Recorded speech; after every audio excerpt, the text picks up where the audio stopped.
The majesty of the eagle, reflected in the eyes of the warrior.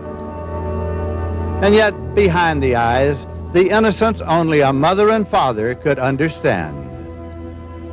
My son growing up was a joy to watch, a joy to be around, so easy to love. I noticed some unique things about Doug growing up athletically. His heady things. He was ahead of the coaches, and he was ahead of the officials that refereed the game. And to the head of the class he would march.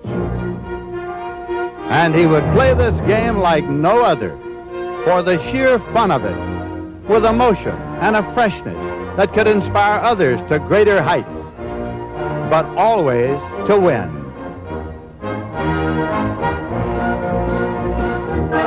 The Heisman Trophy would be his, as would a city and a nation. Every man and all men wished to meet him. They came in all shapes and sizes. The powerful and the glamorous. And to this city of Dallas on the first day of a new year, he would come. To this stadium, the Cotton Bowl, to play this team, the Houston Cougars, in his final college game. Here come the Boston College Eagles.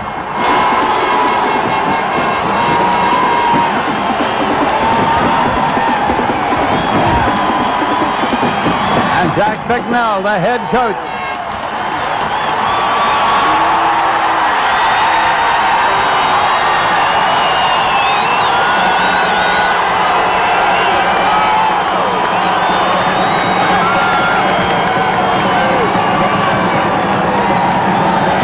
Here come the Houston Cougars.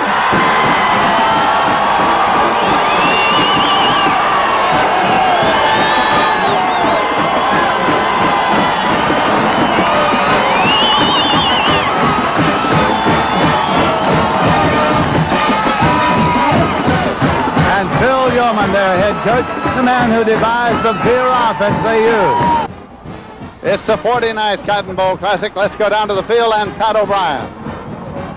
Thank you very much, Leslie, and Happy New Year, everybody. I want to elaborate here on something that Pat Hayden alluded to earlier in our broadcast here, and that is that Houston is in the unusual position of being the Southwest Conference host, but has really felt second banana all week long to Flutie and company. Even one local paper said some nasty things about the team.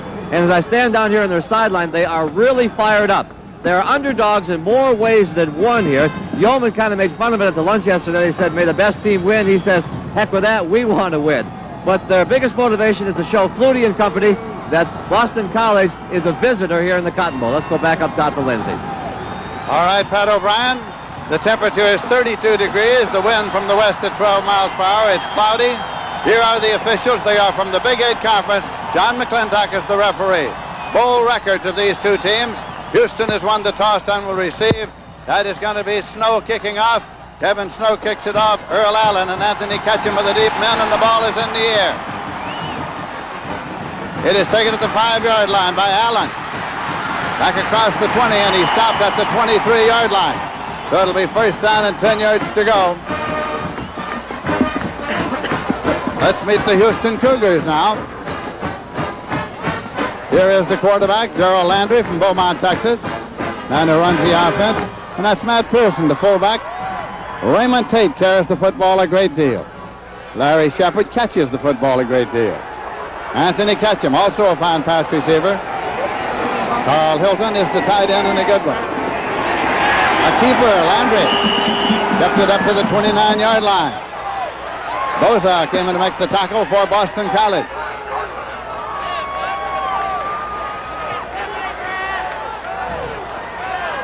Boston College has not seen the kind of speed from any team they've played this year that they're going to see from this Houston Veer. Very, very quick. You saw Gerald Landry right there. 4.5 speed at the quarterback position. Giddings is in the ball, giving a wide left. Now Landry turns and starts the other way. He's still got the ball. He pumps it. Short hop incomplete. Incomplete at the 35, intended for Larry Shepard. Let's meet the rest of the Houston lineup now. That's Gary Heitman from Springs, Texas. Michael Wharton from Houston. Todd Choppy from Deer Park. Ray Rogers from Orange, Texas. Darrell Jackson from Houston. Ketchum's on a wide left. The keeper headed up a pass the 33-yard line. Boza again came in to make the tackle for Boston College. Early on here, though, we're seeing what Houston wants to do offensively with that veer is run to their weak side, away from the tight end. And what they're trying to set up here is the throw to the tight end, Carl Hilton, number 84. He's a young man who has tremendous speed. Again, another 4-5 type of receiver out of the tight end position who's outrun an awful lot of defensive backs all season long. They want to get the ball to Hilton. They've got a 1st and 10 at the 34-yard line. Giddings comes into the ball game again. He brings the play in. This time on the option was handed off and was moved by Tate up to the 35-yard line. Mike Ruth came in to make the tackle. Let's meet the BC defense now. David Thomas at left end. Scott Harrington from Westwood. Big Mike Ruth, he's a good one, from Norristown, PA. John Boza already made a couple of tackles in this game. Chuck Gorecki. A keeper there. Up to the 39-yard line, and again it was Holy in to make the tackle. The rest of the Boston College defense, Bill Romanowski. At a linebacker. Peter Holy, who just made the tackle, is at a linebacker as well. Neil Iton is on a corner. Todd Russell is on a corner as well. David Pereira is at strong safety. And Tony Thurman, who led the nation in interceptions with 12, is the free safety. Handed it off, but Raymond Tate was met just about at the line of scrimmage. This is not a bad series for the Boston College defense. Staying in there, this was a little trap. You see a lot of penetration there by John Boza, and they do a good job of stopping the Cougars. Interesting area that you mention Bosa because they felt they could run at Bosa. They want to attack Bosa if they can. Lonnie Stokes is in deep punt formation. He's averaged 38.3. Kevin Martin is back there deep. Martin moves up. Well, he held on to it. A flag, no room, I think. You've got to give that man an opportunity to catch it there and some room, and I don't think he did. 32-yard punt with no return. Kelvin Martin is a man who's returned 2 punts for touchdowns this year. Now, in college football, you have to give him 2 yards to be able to catch it. The ball is coming down. There's the Houston defender. The ball is right there. He did not give him the obligatory 2 yards. That's the enthusiasm you're going to find in the Cotton Bowl game. And again, the concern for Martin because he's been such a fine punt returner all season. It was Gary McGuire, the man who made the contact. Over 40, contact, and Houston.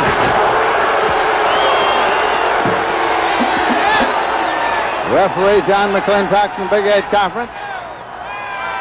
This entire crew is from the Big 8. We mentioned the wind, that it was going to be a factor. Right now, Boston College has the wind at its back. Now we'll see Doug Flutie for the first time this afternoon. A Heisman Trophy winner who set all sorts of records during the course of the year. He's number 22.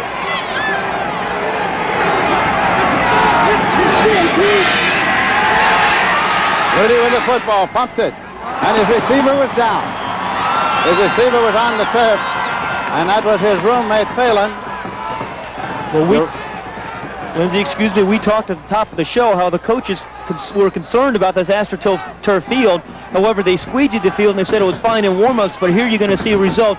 This particular field, the Cotton Bowl field, does not hold water well, and it has rained here all week. Phelan was open, but his feet came out from underneath him there. I think it was interesting that they closed the game against Miami with a pass to Phelan, and they opened this game with a pass toward Phelan. 2nd down and 10 yards to go. A little draw. And it's followed up toward the 40 with Strahan carrying almost to the 40-yard line. Let's see the BC offense now. Doug Flutie from Natick is the quarterback. Steve Strahan from Burlington is a running back, fullback actually. Troy Stratford carries the ball a great deal. Kelvin Martin, return man as well as a receiver. Gerard Phelan, who is a roommate of Flutie. Scott Giselman is a tight end and a good one. Flutie with the ball. And it is picked by Phelan, his roommate, down at the 45-yard line for 15 yards. It appeared that the Houston Cougars here were trying to play a little man underneath with zone deep. You look like they're lined up in a 3-deep defense. But again, a beautifully thrown pass right here, delivered by Flutie, and gets there before the defenders can respond. 1st and 10, the Eagles in Houston territory. No score in the first quarter of the Cotton Bowl Classic. Flutie pumps it to the outside on the short hop. Trying to get that to Dombrowski. Let's meet the offensive line now. Flutie thinks a great deal of them, by the way. Sean Regent, Cheektowaga, New York. And Mark Bardwell. Jack Bicknell, the coach's son, is the center. Steve Topillo from Milton. Mark McDonald from West Roxbury. He's had a very productive second down. He's had a productive every down, as a matter of fact, but been particularly productive on second down. 2nd and 10 here at the 45 of Houston. Like to leave it on the ground this time. Right to the right side. Stratford carried it to the 41, maybe the 40. Meet the Houston defense now. Kevin Alexander from Corpus. DJ Turner, and he's a good one from Lefton. Eddie Gilmore from Houston. Simon Fletcher from Bay City. James Holmes from Hawkins. 3rd down and 5 yards to go. Motion across. Phelan in the slot left. Flutie waiting for the snap. It's it up long and beyond the outstretched fingertips of Kevin Martin. The Houston Cougars came in with 6 defensive backs there, and this is a situation that Boston College has seen most this year, 5 and 6 defensive backs. A lot of formations. Boston College spread them out. This time they wanted to use their speed. Kelvin Martin, who was actually open, who had beaten one of the nickel backs, Earl Allen, number 4. The ball was just thrown outside too much. Steve Peach is in to punt. He's averaged 36.5. Willie Lawson is back deep. High trajectory kick. Well, he's swinging an arm as though he wanted to call for a fair catch, but it goes out of bounds. So it'll be taken there. 1st down and 10 yards to go. 30-yard punt with no return.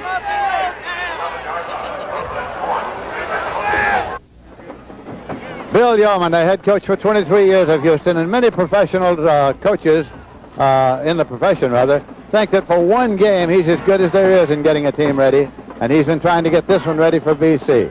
He played his college football at Army, was captain of the 48 team under Red Blake at Army. 1st down and 10 yards to go. The ball's at the 11-yard line. Houston. Landry with the ball. Still got it. Finds a little room out to the 22, 23-yard line. 12-yard pickup on the play by the quarterback. Romanowski made the tackle. Gerald Landry has been the forgotten quarterback this week, but here's one of the dangers you're going to see when you see the option play. Again, tremendous speed. When he gets to the corner, it's very difficult to defend this. This time he was trying to throw the ball. Defensive backs had run back upfield, and he just used his natural athletic ability to pick his way for about 8 yards. He's got it again. And he has stopped at the 23-yard line, and Mike Ruth from Norristown, PA, came in to make the tackle. One of the interesting things, Lindsay, is they keep running to the weak side, the Ketchum side, rather than to the strong side. They probably feel that Boston College is over-defensing the strong side, yet Boston College has done a good job of holding and being disciplined and taking the proper guys. And I think they're also trying to set up that pass to Carl Hilton, the tight end, to the strong side. 2nd down and 9 at the 23. Landry with a pitch. They try to get this one outside. Raymond Tate can't turn the corner. He's the workhorse of that backfield. Dave Thomas made the tackle. There's Jack Bicknell, the head coach. His son, of course, is the center of this team. He came to Boston College from Maine. One of the interesting things about this veer and the way Boston College wants to defend it is mostly times when you see the veer offense, you want the quarterback to carry the ball, like when you play Auburn, for example. But this Boston College team is so concerned about Landry, they want to see him pitch the ball. They do not want to see the ball in Landry's hands. Third down and 8 yards to go at the 25-yard line. No score first quarter. Pumps it. Batted down, and it was Romanowski who batted it down. Well, here was the pass that we were talking about. They've been trying to set this up. The pass to Carl Hilton. He's their tight end, number 84. He's a large target. He's 6'6". They've had remarkable success with this very pass this year. They felt because the linebackers played so deep they could get it into a crease, but Romanowski tipped the ball away. Lonnie Stokes will do the punting. His long this year was 57. Kelvin Martin is back there deep to receive it.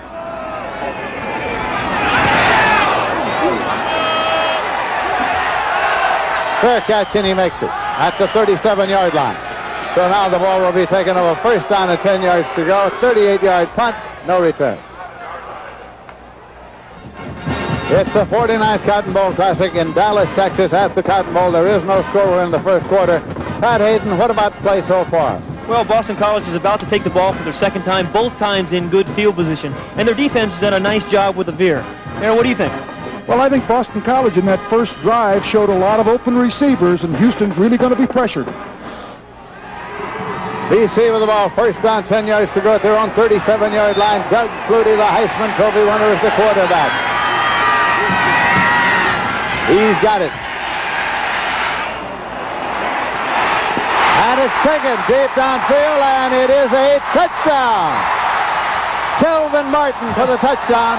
A 62-yard pass play from Doug Flutie to Martin. Well, there is so much my routine about Flutie being tired, huh? There goes that theory.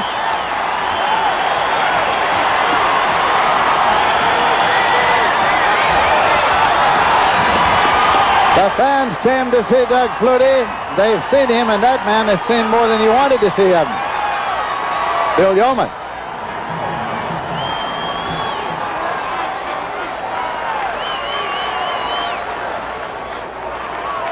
Kevin Snow will attempt a conversion. 46 of 49 during the regular season. Officially, that pass play was 63 yards. It scored on one play. It took 9 seconds. It's up and it's good. Nice long drive on 9 seconds. Boston College has so many different types of receivers. Kelvin Martin is their speed receiver. He's their flanker. He has caught 10 touchdown passes, now 11 touchdown passes this season. Been their big play receiver. Again, it's just a go pattern. It is a mismatch there. Kelvin Martin with tremendous speed against Greg Purcell, and Martin makes a nice catch and then breaks the tackle into the end zone. But again, this is one of the things that Boston College wanted to do. They felt they could lull them into sleep with some short passes early in the game to Gerard Phelan, and then come over the top to Kelvin Martin, number 82. And did they ever? First big play of the afternoon here, pulled off of the Boston College Eagles. We're still in the first quarter. Kelvin Martin, the man who just scored the touchdown. Snow is kicking it off for BC. Taken by Allen. This is across the 15. Let's take another look at this. As you'll see here, Phelan and Martin split out wide to the right. And you'll see Phelan drive up the field and turn to the inside. And Purcell, 21, turns to the inside, which allows Martin to be open. Flutie puts the ball right there. Still, Purcell should have had him down at the 20-yard line to make him go the hard way, but a missed tackle made the easy score. First and 10 at the 28-yard line. Landry with the football with the pitch now. And practically no gain. Raymond Tate got the ball. You know, one of the things, Era, that Houston defense does not see much is a great deal of multiple formations and motions in the Southwest Conference. That's one of the things that Boston College wanted to come out here to do. Use a lot of formations, use motion. It looked like they got confused there. Well, you know, they were in a straight zone, and they shouldn't have had a problem, yet they made a technical error in his execution. And poor tackling as well. Landry throwing. Incomplete. His receiver was down. Intended for Shepard. It'll be third down and 10 yards to go at the 28-yard line. Game time temperature was 32 degrees here at the Cotton Bowl in Dallas. Last couple of days the weather's been changing every few minutes, but that's not unusual in the Southwest and in Dallas this time of year. The lights are on here, by the way, at the Cotton Bowl. Third down play coming here.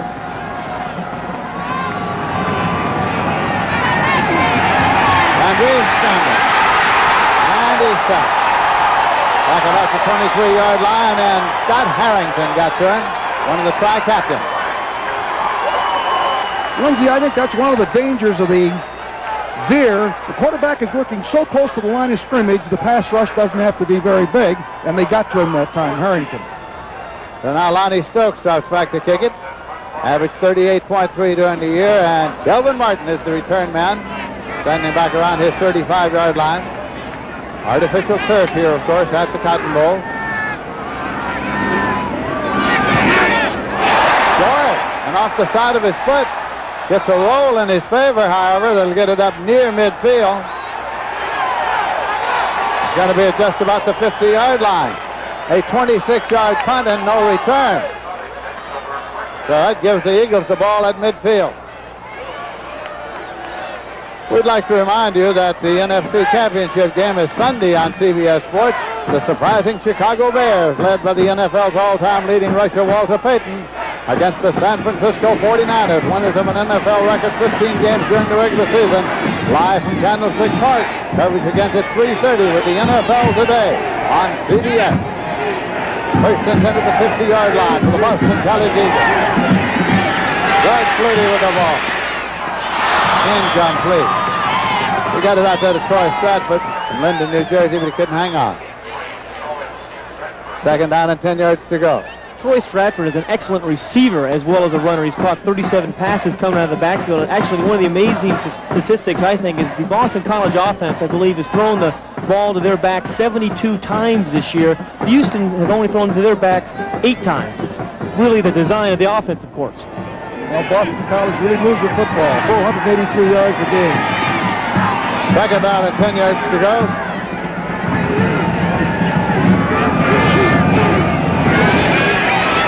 That's it on the ground and got 2 or 3, not much. You want to know about Doug Flutie? He's 5'9 3/4", 176-pounder. He won the Heisman Trophy, set the all-time major college career passing record, the all-time major college career total offense record, a consensus first-team All-American selection. UPI and Sporting News named him the Player of the Year, recipient of a National Football Foundation postgraduate scholarship, nominated by Boston College as a candidate for a Rhodes Scholarship. Had a pretty good year. Other than that, he wasn't very busy. Third down play. Scrambling. Throws it on the run and incomplete, says the official, as the move was made by Audrey McMillan on the football.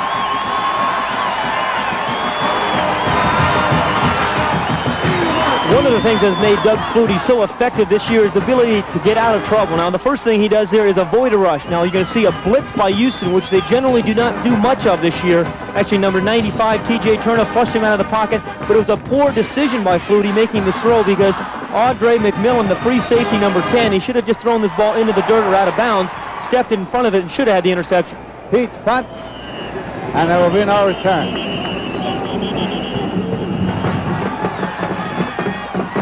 So it'll be taken over there across the sideline marker. 22-yard punt and no return. It's on the 24-yard line. Houston has the football. First down, 10 yards to go. They trail by 7 points. Quarterback by Gerald Landry, who's a sophomore from Beaumont, Texas. Got rid of it that time. It was Pearson carrying, but not far. Bill Yeoman, the coach of Houston, felt they had to score 28 points, at least 28 points to win today. And what I've seen so far today is that we've seen a lot of inside running plays. It seems to me that Houston is going to have to take advantage of the tremendous speed that they have, get the ball outside on the option play. Second down play coming here. for the Houston Cougars. Kyle got away, and the scramble is on the 25, and I think the Eagles have it. Matt Pearson, I think. I think Mike Ruth made the recovery, yep.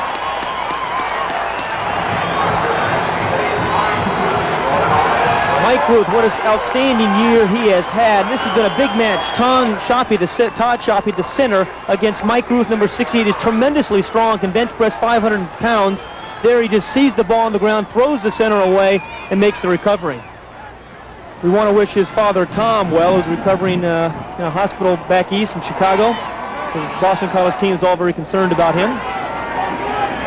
Eagles have it at the 26-yard line of Houston now, leading by 7 points. Murphy over to the left side. Getting left behind. Down to the 21-yard line. Let's look again at the fumble. One of the problems that Houston has had is turnovers. You see here the exchange is not clean. He hit the ball. Landry hit him a little high up around the shoulders. He never had the ball. But the coaches of Houston felt that the reason they were here in the Cotton Bowl is they have not turned the ball over much this year. Second down and 5 yards to go outside the 20-yard line. Boston College in possession. Delay there, and running room for Stratford. Stratford down to the 10-yard line. McMillan made the tackle. That'll be a first down and 10 yards to go. He picked up 11 on the run. When you're a defensive lineman and you're playing against a Doug Flutie, all you're thinking about is pass, pass, pass. You want to get upfield, you want to contain him, you want to sack him. The next thing you know, the offensive team runs a draw play right by it. The defensive linemen were way out of position. They had run themselves out of position, and Troy Stratford had a lot of room to pick up the first down. They just brought Scott Gieselman back into the ballgame at tight end. He can be dangerous down here.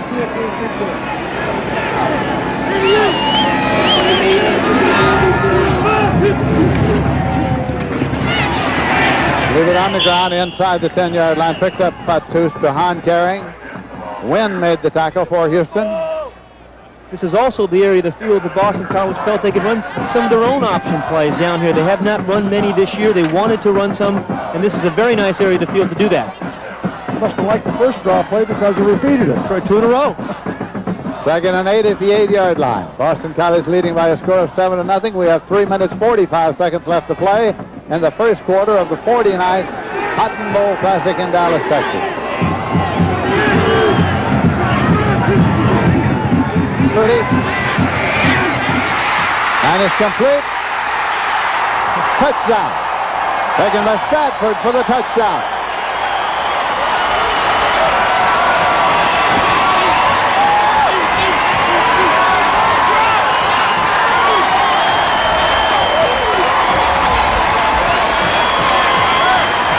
I'll tell you what, Lindsey, you really have to give Jack Picknell some credit. He has used formations all year long to confuse people. Again, he's done that. We've seen it twice. It's the second time we've seen him shift people around. The end result is the defense has appeared to be confused, and Doug Flutie has found the open receiver for touchdown passes. So we'll have a conversion attempt coming now. It'll be Kevin Snow. Phelan holds for him.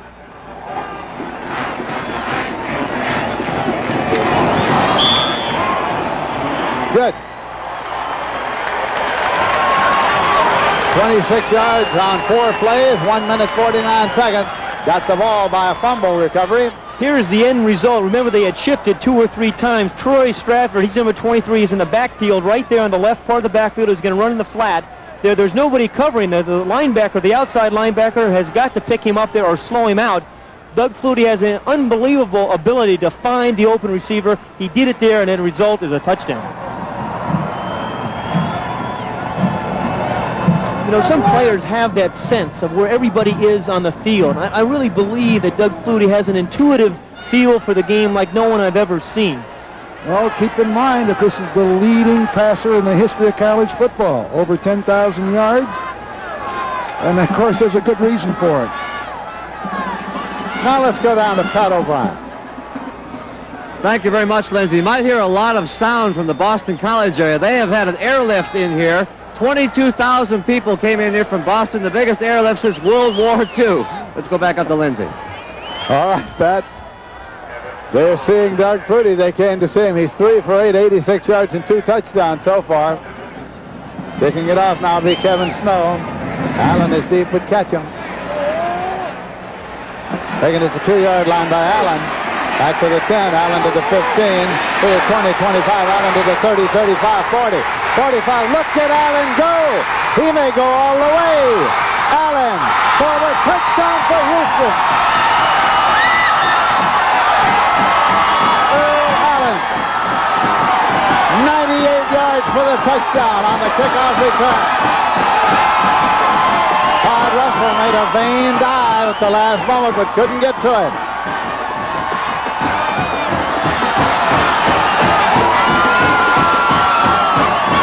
And that gets the Cougars back into the football game.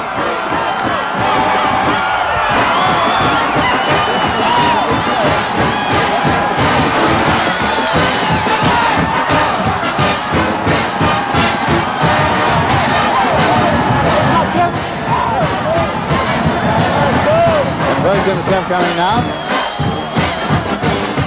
It'll be Clendenin to attempt the conversion. He's one of the finest place kickers. Led the conference, as a matter of fact, in place kicking.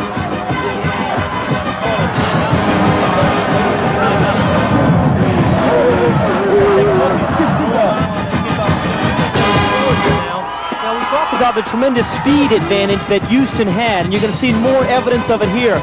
There's a little hole there, a little crease, and then he just kind of bursts through it, then he outruns people. Again, Boston College plays in some teams back in the East that don't see the speed that you see in the Southwest Conference. Earl Allen outruns people. That's the difference. And that is a new Cotton Bowl record for kickoff returns. The old mark was 61 yards. Joey Jones of Alabama against Texas in 1982. Psychologically, this has to be a tremendous lift for the Cougars. It's booted, and it's good. To make it 14-7.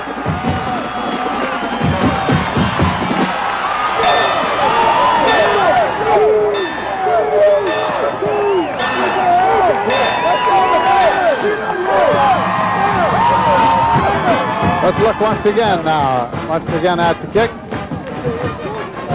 You know, the most important thing about this run, obviously, it's a great one. There's some pretty good blocking on it and some excellent running, of course, by Allen, as we see here from an end zone shot.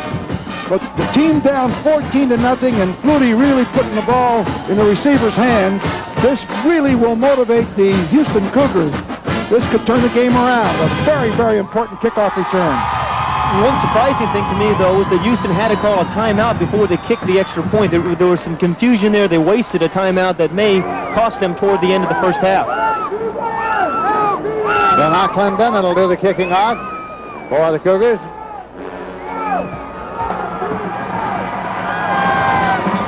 Steve Williams and Tyrone Taylor will be deep to receive it for the Eagles. 3:14 on the clock remaining in the first quarter.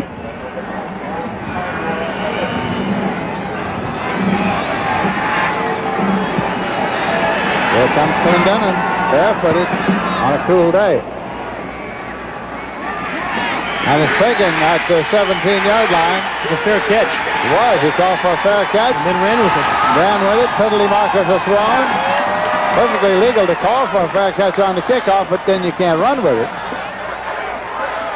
It was taken. It looked like it was Chris Trapuka there. He did wave his arm when he put it up in the air. Bill Yeoman, the head coach of the Houston Cougars, there with the cap on.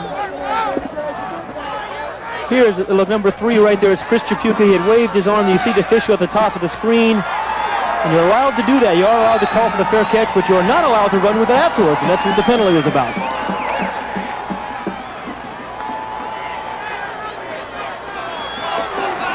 So the ball goes back to about the 14-yard line.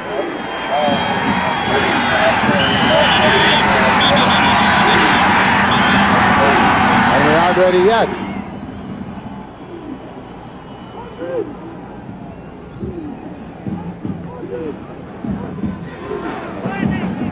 Martin and Phelan a double to the right side for quarterback Doug Flutie of Boston College. Shifted into an I formation. Flutie Passes her out into the flat to Stratford. But he was stopped up there about the 9-yard line by Purcell.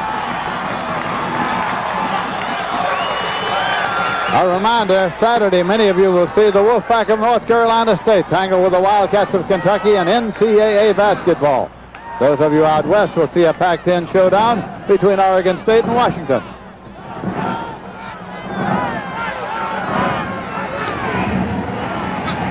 A loss of 4 on that last completed pass to make it second down. At about 19. Second and extremely long for Boston College. Stratford again. Out to the 20, 25, 30, and out of bounds. On the far side, run out of there by Thornton. 25-yard pickup on the play, on the ground.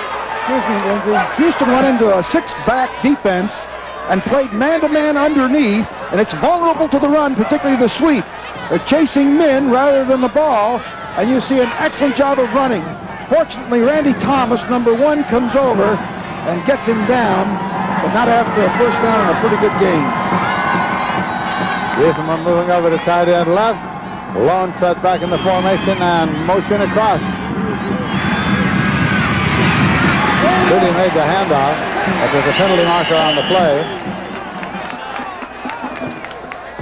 Taken by Strahan. Holding against Boston College at the indication. Referee John McClintock. Bill Yeoman, 23 years the head coach at Houston. He was for 7 years on the staff of Duffy Daugherty at Michigan State. He was a student coach. That's how he began coaching after completing his career at Army. Started the Veer offense by accident. He was trying to block a tackle in practice and couldn't get him blocked, actually, so he said, don't block him. Next thing you know, the Veer was invented, and he stuck with it for 20 years.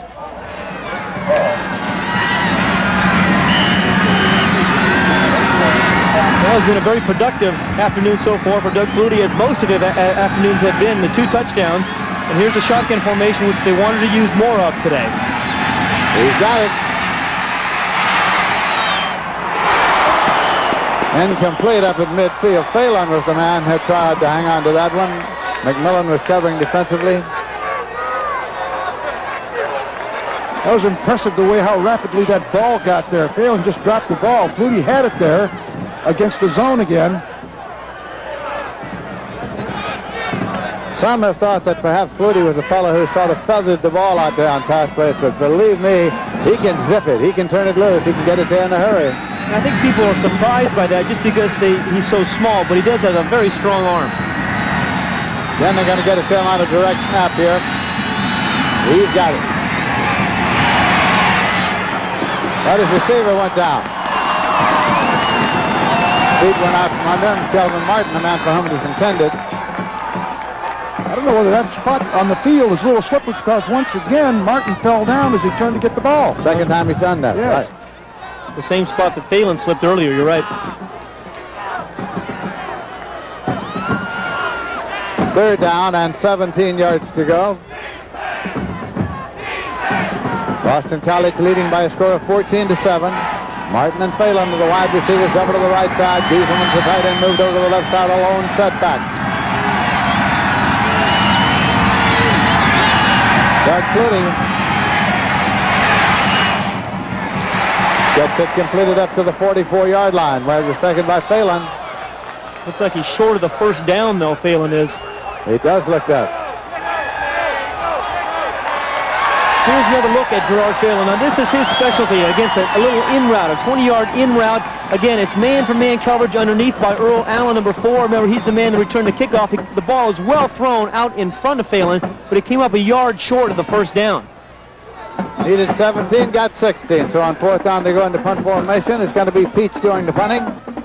Lawson is back deep to field it for Houston. Fair catch signal. Catches it off his chest up at about the 25-yard line. 31-yard punt. Fair catch, no return. First down and 10 yards to go at the 25 for Houston, and 1 minute 5 seconds remaining to be played in the first quarter of this game.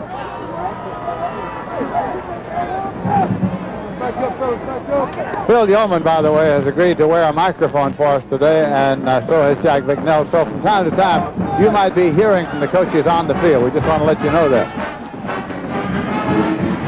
Landry's still got the ball. Now the pitch. Boy, it went right off his hand, right off his... He tried to pitch it at Tate. It went right off him into Thurman's hands. Did that. Tony Thurman. Now a few tempers are flaring, and there's a penalty marker down. Boy. This has really been the concern of the turnover by Houston.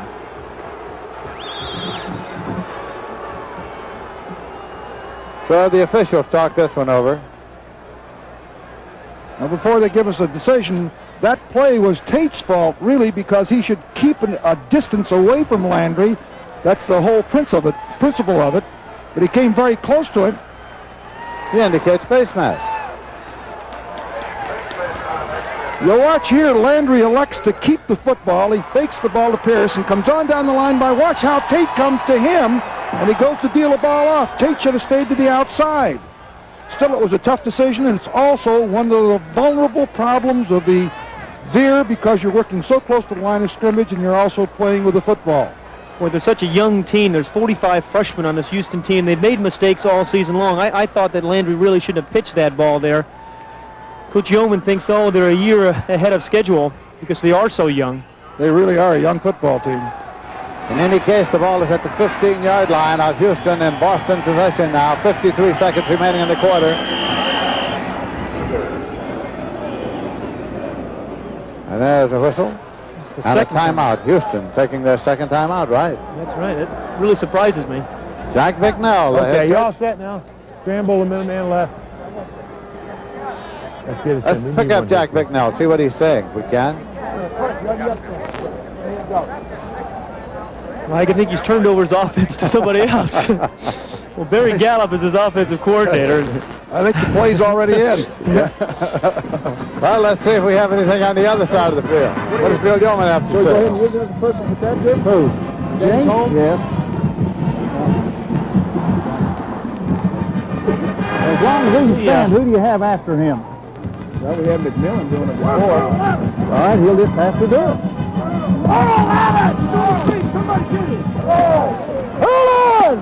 Well, they don't talk much, these coaches, I guess, Linz. Officially, that last turnover, we are told, was ruled an interception. So that is how the ball changed hands there. First down and 10 yards to go at the 15-yard line.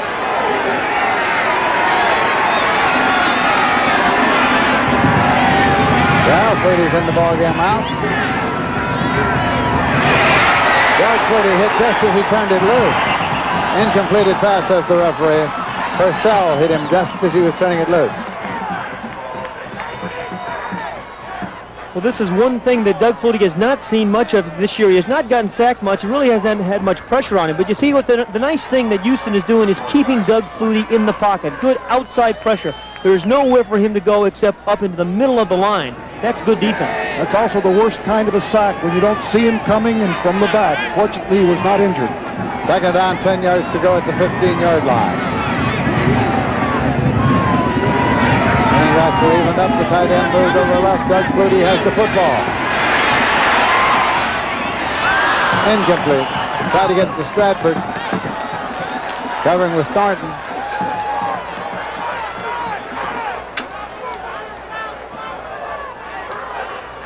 Watch here as Houston tries to blitz Flutie, but one of the things that they're doing extremely well, watch the contain. Some of the teams that did not do this that played Flutie. We're looking at the secondary right here, but the key thing in this, it's forced. Flutie is forced to throw the ball over the receiver's heads. He was open because the contain kept him in the pocket and kept him deep. Darren Flutie's in the ball game again. He is the freshman brother of Doug Flutie.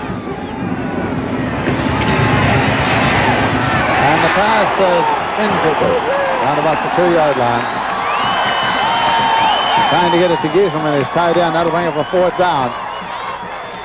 Houston's doing a very nice job of defense. They're keeping Flutie in the pocket. They're putting pressure on him, and they're also holding up receivers. Here, Scott Gieselman, the tight end, gets off, though.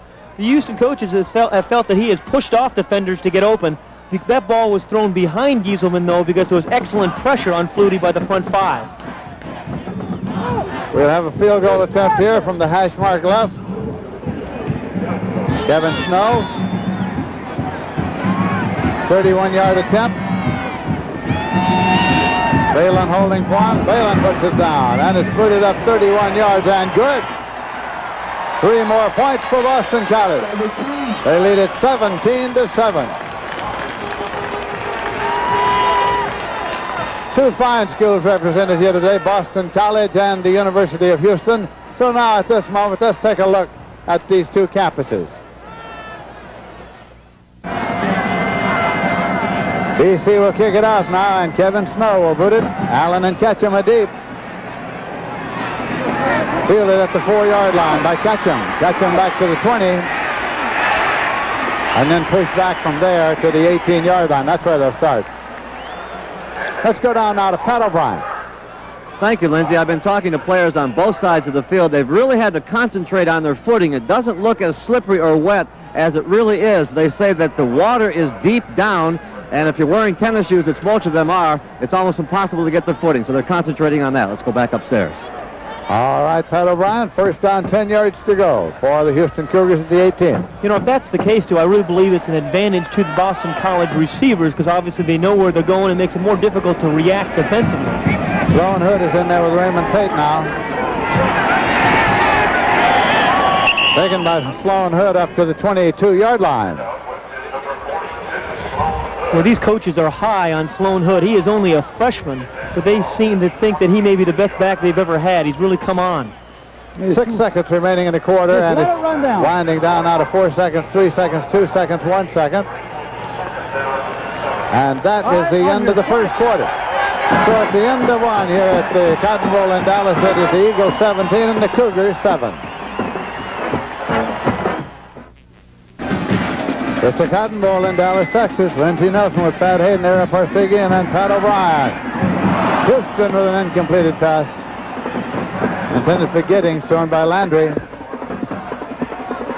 Let's take a look at the first quarter stats. The real key there is the turnovers. Of course, Houston had 2 of those. 10 points have been the result of those turnovers.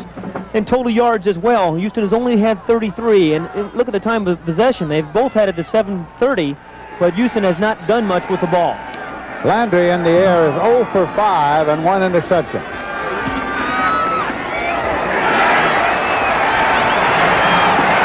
And the corner's turn this time up to the 30 and across the 35-yard line.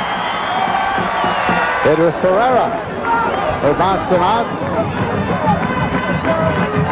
Well, Bill Yeoman says Gerald Landry can really run. Again, you're going to see some more evidence of that. The impromptu play. Now, he's trying to get the ball to his tight end, Hilton, who has been their big play receiver, but he's flushed out of the pocket by Harrington, number 52, and breaks containment there.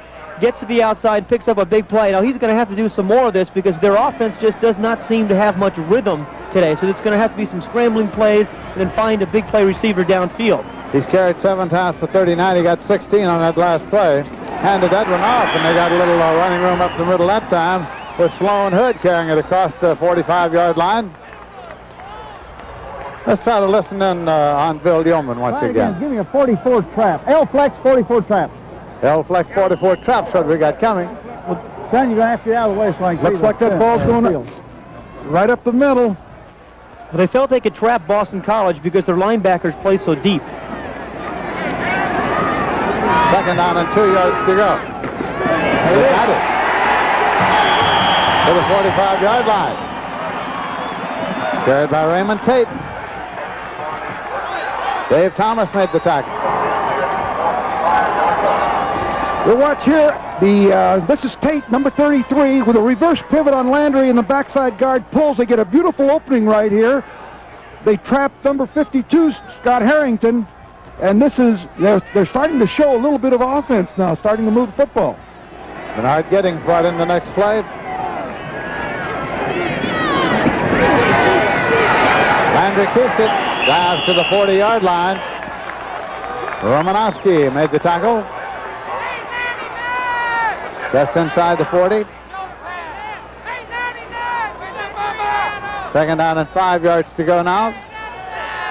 You mentioned Raymond Tate. We've seen him carry the ball a few times today. Coach Yeoman said he misjudged him early in the year. He feels that he needs to get the ball in his hands 30 times before he really begins to become effective. Hood is back in there for the moment now. Landry with the ball rolling left, looking and throwing. Short after to Ketchum. One more time we saw a receiver slip, though. There, Anthony Ketchum was open. Let's listen to Yeoman. Middle's open. All right, give me a L-Flex. 337 bootleg. Oh, wait. 337 bootleg. There, it's on you again. Well, it looks like a misdirection from what I can tell. He'll fake the ball and come away from the flow, as he got a bootleg on because the receiver was open last time, but Ketchum slipped again. Yeah, Giddings said he was open, number 17. 3rd and 5.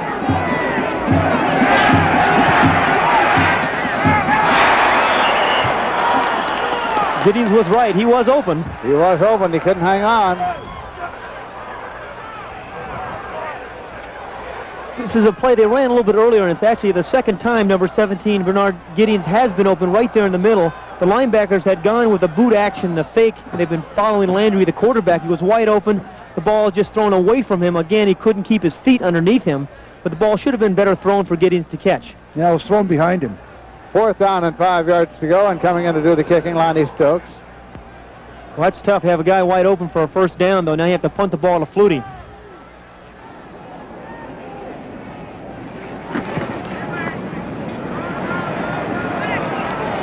Be no return. On the 1-yard line, it was touched there. And that was Shepard who was downfield. 38-yard punt with no return. It'll be spotted down around the 1 to 2 yard line. Boston College has the ball on their own too. Ara Farsigan, what happens now? Under normal conditions, you would think they really got him pinned back. When Flutie's in the game, there's no such thing as field position. He can take it 100 or he can take it 5. It doesn't make any difference. Here they come. Flutie brings them up at the 2 yard line. The Eagles are leading 17 to 7. Flutie from the end zone. A long way. Oh, Man, almost to Kelvin Martin. Well, I want to tell you, Kelvin Martin did an outstanding job there of just breaking up an interception. And that ball really should have been intercepted by number 36, Bowden. Martin is the man in the slot. He's number 82. He's going to break outside. It's the same pass he caught earlier in the game for the touchdown, remember? This time the ball is thrown inside, poorly thrown. Bowden, number 36, is going to make the interception, but Martin breaks it up and really makes an outstanding offensive play. The ball was thrown 45 yards in the air against the wind. 2nd down and 10 at the 2 yard line. Lots of motion.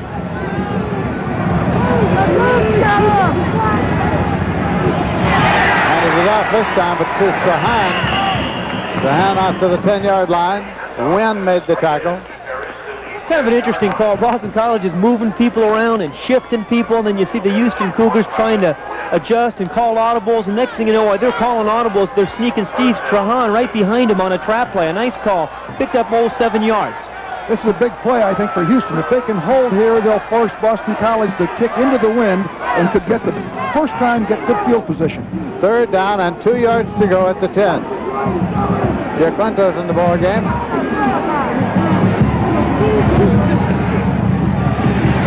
Got the first down. Out to the 15-yard line with Phelan. You don't see too many split ends carrying the ball, but actually that's Gerard Phelan's 8th carry this year. He's in, again, a wing position here. A 3rd and 3 call. It's a very interesting call when you have Doug Flutie behind the controls, but it's a trap play. We saw Houston run some traps earlier. A big hole and a nice block there made by Mark Bardwell, the left guard, that allowed Phelan to pick up the first down. Good call. Out at the 15-yard line, they have the first. Darren Flutie's in the ball game now. Freshman younger brother of Doug. Gave it off. Running room across the 20, 25, 26, and Stratford's out there at the 26-yard line before he's stopped by Greg Purcell. 11-yard pickup. He's carried 4 times for 50 yards. Take an end zone shot of it. You'll see Troy Stratford right here get the football. A little sprint draw. You can still see that field is pretty slippery, although Stratford is doing a nice job of running. First and 10 at the 26-yard line.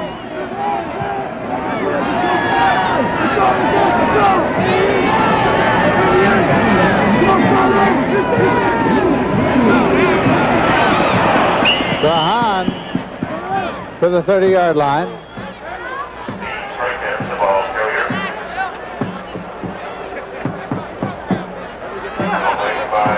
Looks like Flutie may be setting up a pass. He's run the ball 2 or 3 times in a row. You don't see that. I think that's happened once this year. We've run 3 plays in a row. That's right. It's 2nd and 6 at the 29. We're in the second quarter, the Cotton Bowl Classic in Dallas, Texas. Flutie punts it. Incomplete. Out at the 35-yard line. Gieselman, the tight end, the man for whom it was intended. Thornton was covering. The success that Houston has had defense thus far has been when they have put pressure on Flutie, when they've actually blitzed him. When they've laid back and played basic zone coverage, Flutie really has had the time and found open receivers. Again, that remarkable presence, his ability to find those people. Let's see whether they go after him on this 3rd down situation. Flutie is 5 for 17, 98 yards, 2 touchdowns. He's had a number of them drop. It looks like they're going to blitz. 3rd and 7. Flutie. Oh, man. And complete to Phelan at the 45, and Phelan is out of bounds at the 47, 48-yard line. Boy, nobody was around Gerard Phelan there. Again, the confusion in the formation. Somebody slipped here in the defensive backfield. He's got a big cushion there, number 20. Nobody around him. Again, Flutie finds a way to find the open receiver. Now, what happened on that play is the defender slipped and fell. Here he comes back into the picture here. I couldn't tell who that was, but he slipped and fell. He was 8-10 yards away from him. Well, we talked about the advantage the receiver has on a slippery field. The defender it's very difficult to react. Actually, Phelan fumbled the ball after catching it, but he fumbled it out of bounds and had last possession, so it is retained by Boston College in advance of the 47-yard line. Give it to the tailback this time, and he goes nowhere. Bradford Gary lost a foot or 2 on that one. It'll be 2nd down coming. P.J. Turner came in to make the tackle. I thought Kevin Alexander, the outside linebacker that time, did an excellent job. I think Houston's playing a pretty good defensive team. They are playing a pretty good defensive game. You know, you got to keep in mind that they're going against the leading scoring team in the nation and the number 2 offensive team in the country. 2nd down, 11 yards to go at their own 46. The Boston College Eagles with the football.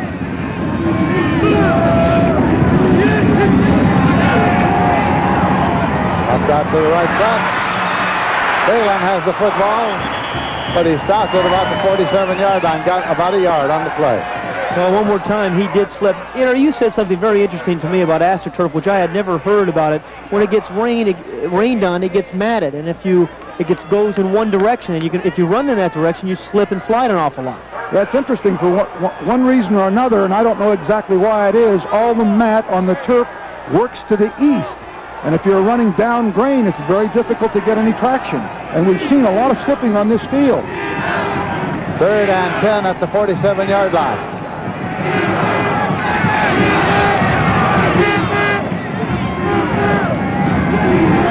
Bradford, motion across. Now it's got by Flutie, and Doug Flutie gets inside the 40-yard line to the 39. 14 yards. Another very nice call by Boston College. You see Jack McNeil, he knows what was right because it was the right audible. It was man-for-man coverage on the receivers. You see the linebackers running out to cover the backs. He audible to a quarterback draw, which is the perfect call against this kind of defense. Again, Flutie makes the right call and picks up the 1st down. All the eligible receivers are covered man for man except the quarterback, and they expect him to throw the ball, and he winds up as a runner. An excellent call. See McNeil there. 1st and 10 at the 39-yard line of Houston. Boston College in possession.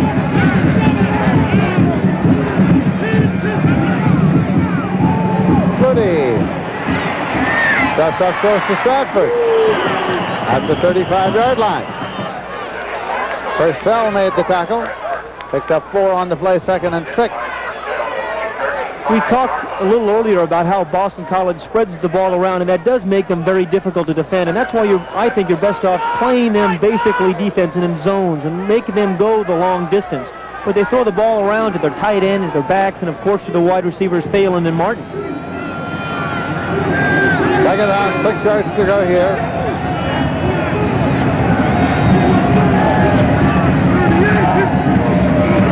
Moody. Phelan complete. Inside the 25-yard line. Harper made the tackle along with Bowden. Another big cushion here for Gerard Phelan. Now, Houston, I believe, is going to have to play a little bit tighter on Phelan. He does not have tremendous speed, but they're giving him a little bit too big of a cushion. Dwayne Bowden there, right there, not really there to make the play. Another first down for Phelan. That is a little bit too easy. Picked up 10 yards on the play.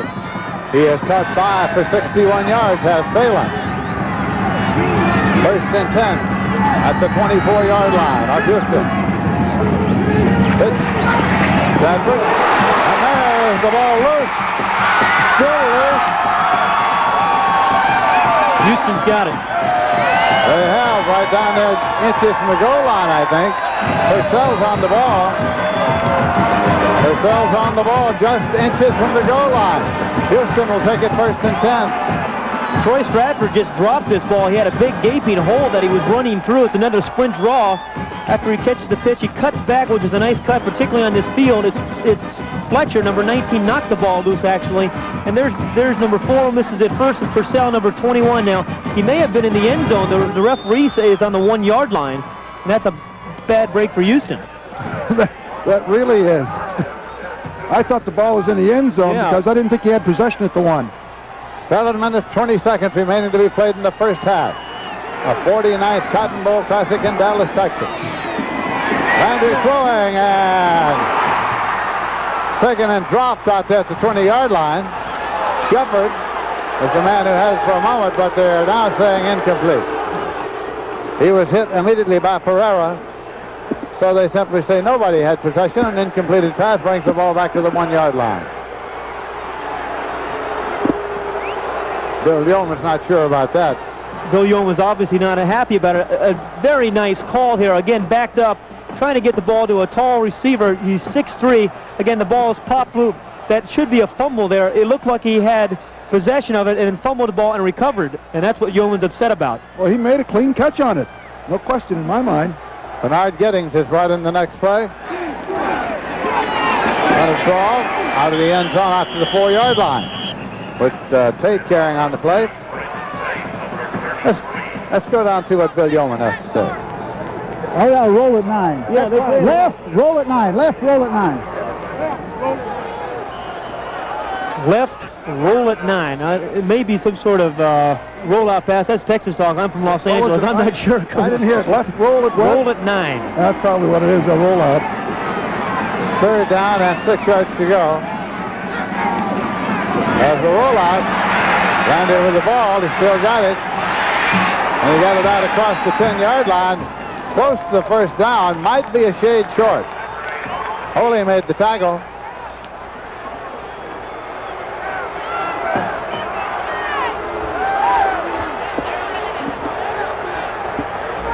They're going to take a look at this one. The officials are going to bring out the chain and measure for the possible first down.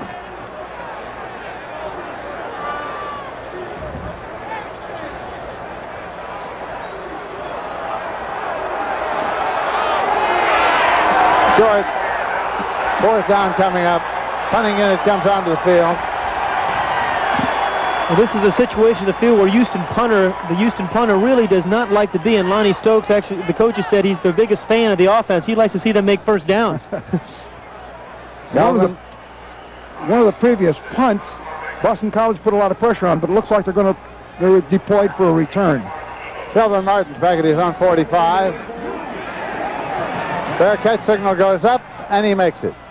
So they will start first and 10 at about the 47-yard line. 43-yard punt, no return. At the Cotton Bowl Classic, Boston College leads Houston by a score of 17-7. 6 minutes, 19 seconds remaining to be played in the first half here. Boston College in possession. First and 10 at the 47-yard line, their own 47. Flutie handed it off, taken by Stratford. He got through past the 45 to perhaps the 44-yard line before Thornton made the tackle. Very close to a first down. He's carried 7 times for 80 yards so far. Stratford. One of the difficult things about playing this Boston College team is you're so concerned about Flutie. Really, sometimes you forget how good that offensive line is. They're very good drive blockers, and Troy Stratford has had a very big year running the football as well. Motion across, and the pitch. Stratford again. Stratford drops the ball, but did he have last possession? He's gone out of bounds at the 23-yard line. He had last possession, so that'll give it to Boston College. Randy Thornton made the tackle. Well, that's twice now that Stratford's had a tough time holding on to the football. But the thing I like about Stratford here is his vision. Watch him cut back. He picks up a beautiful block there by Bardwell and Trapillo. Then has the eyes to cut back. Again, the defender from behind knocks the ball loose, but it did go out of bounds. They're so concerned about the pass. They're playing soft there in the corner, but those two big offensive linemen, Bardwell and Regent on the left side, came around and gave him a big hole for him to cut back. 22-yard pickup on the play. He's carried 8 passes for 102 yards.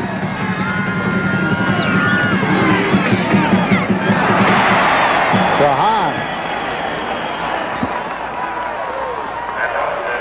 Well, you really have to like the play selection here by Boston College. We've seen some cutbacks. We've seen some pitch plays. We've, of course, seen Flutie deliver the ball to everybody, his tight ends and wide receivers.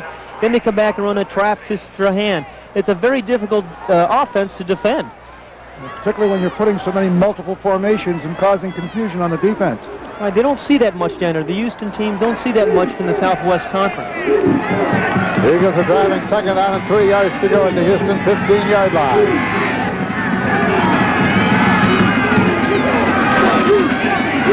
They're on the ground again. Strahan couldn't turn a corner because Thornton wouldn't let him. Goes out of bounds at the 13-yard line.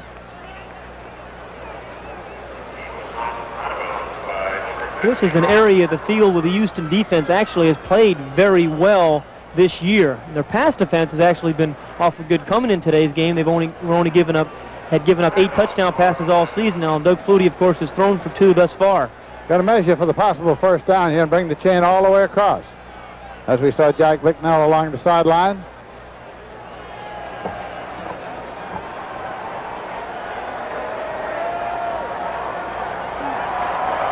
Cowboy Jack, he was looking for horses this week, Lindsay. He's a big horseman. He is that, and he's also a big country music fan, Western country music fan. We all went to see Willie Nelson the other night. He loved it. That all goes together, doesn't it? You're right. Coming up at halftime, we invite you to stay with us now because on my honor, a year-end review of college football I think you'll enjoy, and we'll have a little word about the Chevrolet Players of the Year as well, and visit with them. And our first half highlights as well. And the score here is Boston College 17 and the Houston Cougars 7 with 4:44 remaining in the first half of the Cotton Bowl game. All right, here we go. Third down, a yard to go at the 23-yard line. And the pass play and touchdown. Phelan. Flutie to Phelan, touchdown. I've heard that before somewhere. You're right.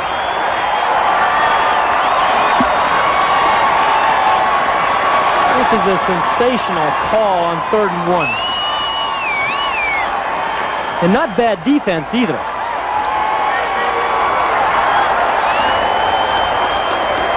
Conversion attempt coming. Kevin Snow is going to attempt it.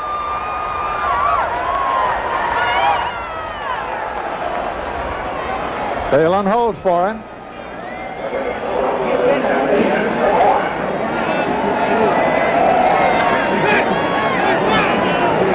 Phelan puts it down, Snow boots it up, and it's good.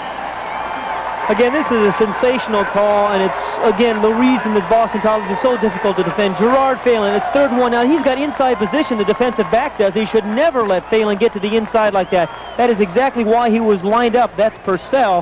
Has got to take away the inside play. One more look. Here's a fake Strahan over the top. The result, Phelan's in the end zone for 6 more points.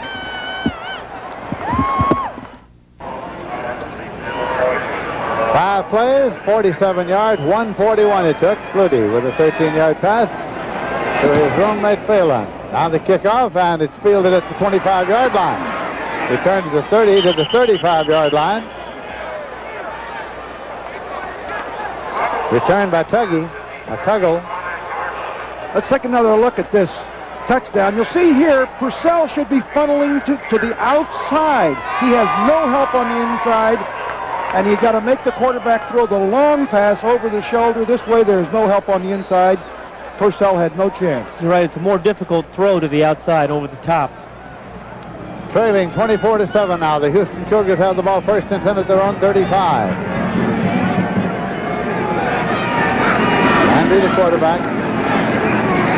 Penalty marker was thrown by a lineman who had carried the ball.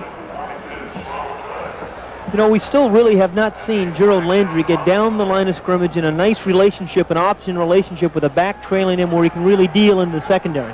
I think one of the interesting things that Boston College did for the preparation of this game, because the defense must be disciplined to take the proper guys, is they used no ball when they were working out.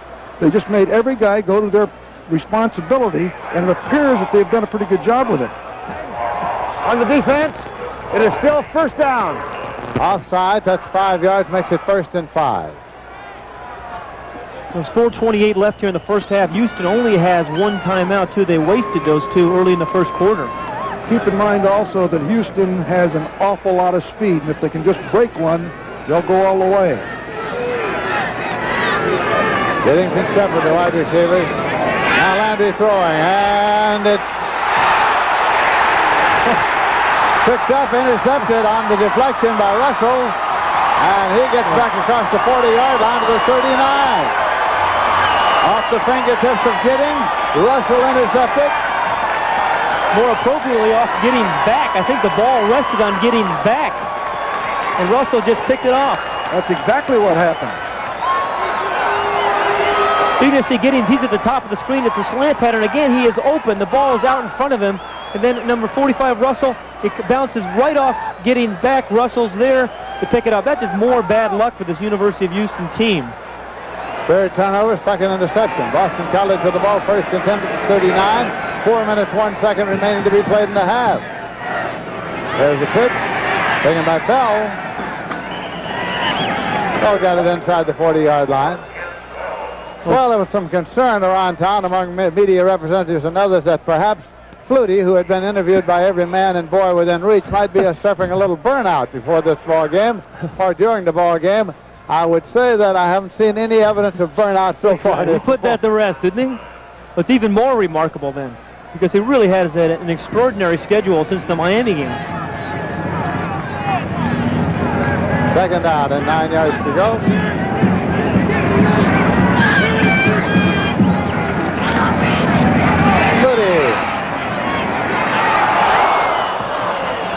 Delvin Martin, the man for whom it was intended. It's a penalty on the field. Penalty flag, I should say. Looks like the holding area. It is. You got it. Against BC. It really is important for Houston's defense to keep Boston College off the scoreboard before the first half. Again, you've mentioned with the speed. They do have the speed. It gives them an opportunity to get back in the ball game if they don't allow the Boston to score again. Now, right? Well, you know, Pat, even with penalties like this, you don't feel comfortable with a guy like Flutie in there. He can make up yardage so quickly. Split. What? Guns, twins left split? Gun. Twins left split. Gun. Twins left split. Looks like a whirly bird there, doesn't he? He sends into formations, Jack. Second and 19.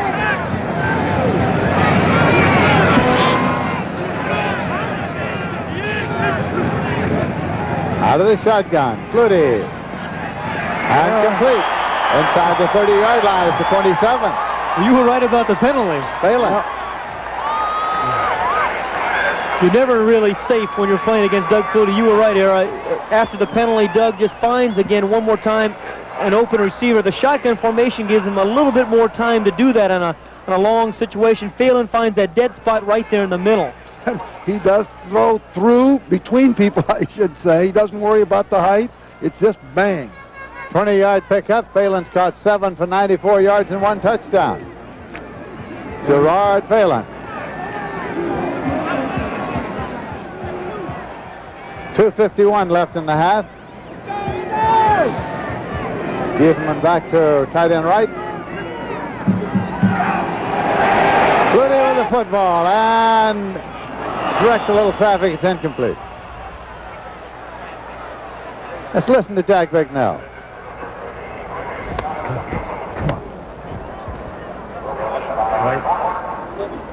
Jack is actually signaling in, not saying much. Not saying much. Right. Outside. Where did he throw the ball, Barry? Where did he throw the ball, Barry? Okay. He does signal the formations, and the other guy calls the plays. His offensive coordinator calls the plays. Flutie has already tied the Cotton Bowl record with 3 touchdown passes here, and we're still in the first half. Ernie Lane of Rice against Colorado in 1958 had that one.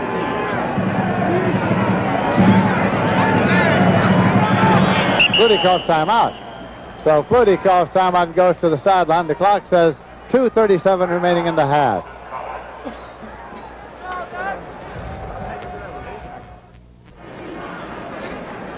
Doug Flutie called timeout because the 25-second clock had run down to what, Pat? 1 second. 1 second, so he called time to keep taking the penalty.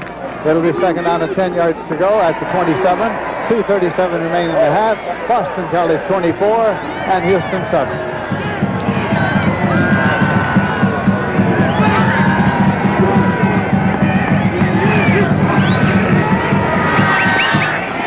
Give it up. Strahan. But the Houston defense stopped him at the 29-yard line. Gilmore on the tackle. Another big play here for the Houston defense. It's 3rd and 12 here with 2:21 left in the first half. Important here to come up with a big defensive play, a sack, an interception, something that's going to keep Boston College from scoring before the end of the first half. This is not the first time that Boston College has played in the Cotton Bowl. They played here in 1940, and they lost 6-3 to a Clemson team coached by Jess Neely. Their coach was a 28-year-old young fellow named Frank Leahy.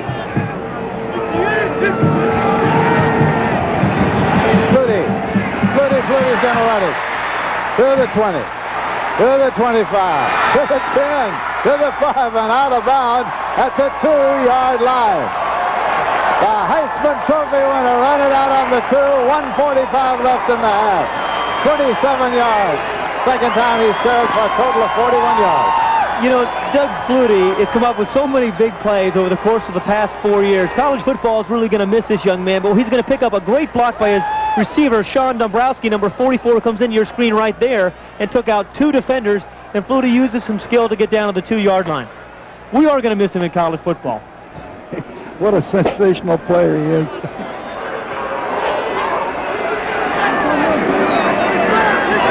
Out of the full house.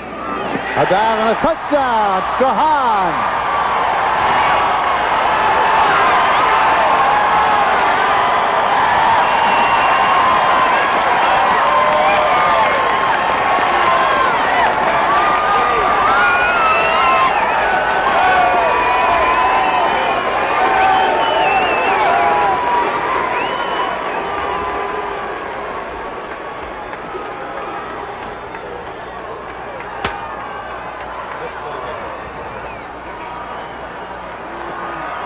Conversion attempt coming now. Kevin Snow will attempt it. Phelan will hold. Up and good to make it 31-7. Another look at Steve Strahan. Remember this drive, this touchdown here by Strahan was set up by a couple of big plays by Doug Flutie. We saw a couple of scrambles and the big scramble down to the 2-yard line. But again, this is a new formation, another formation that they've seen. 3 men in the backfield. Strahan over the right side over Trapillo and McDonald.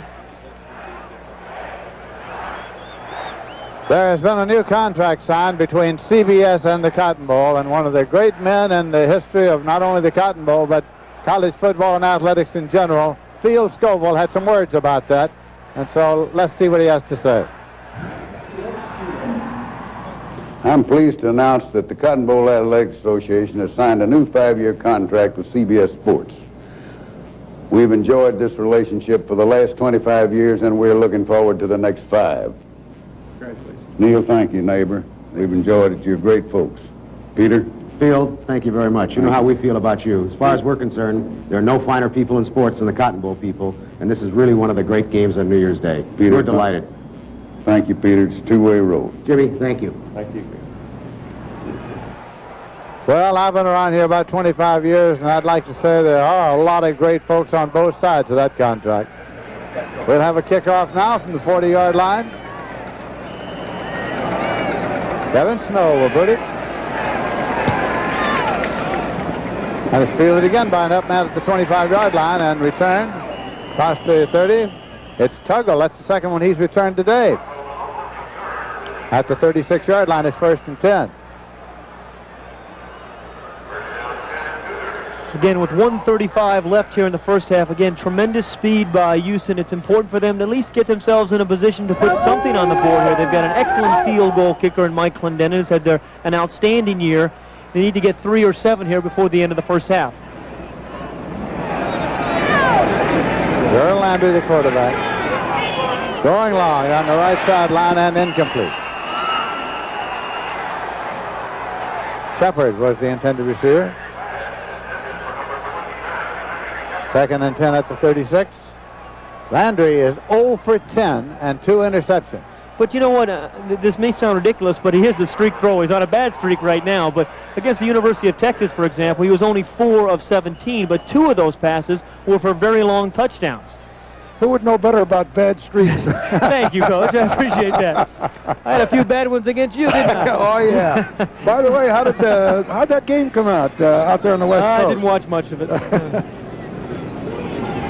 That's a SC quarterback talking to a Notre Dame coach, for those of you who are not sure of that. Kept by the quarterback, Landry, and he moved it up to the 42-yard line. Tackle made by Harrington.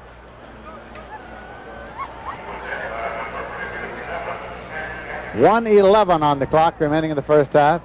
And timeout is taken by Boston College.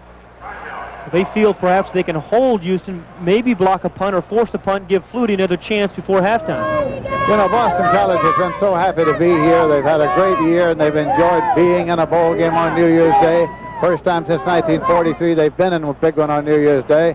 They haven't given much thought, I think, to the fact that they are ranked among the top 10 teams in the nation, and a big win here today would doubtless move them up in the final rankings. Very good point, Lindsay, and I'm sure that's going to occur based on their first half performance. Well, you know, it's amazing that the quality of athletes Boston College has been able to recruit since Bicknell and Flutie have been there. Bicknell has said that the athletes they have there now are much better than when Flutie came in. So he's had a tremendous effect, Jack Bicknell, as well as all the publicity that Flutie has had. You know, the coaches have different personalities, as all individuals have different personalities. Bicknell is a fellow who seems to enjoy what he does. He enjoys being out there, enjoys the practice section. He gets a lot of fun out of it. I think everybody around him does. You're right.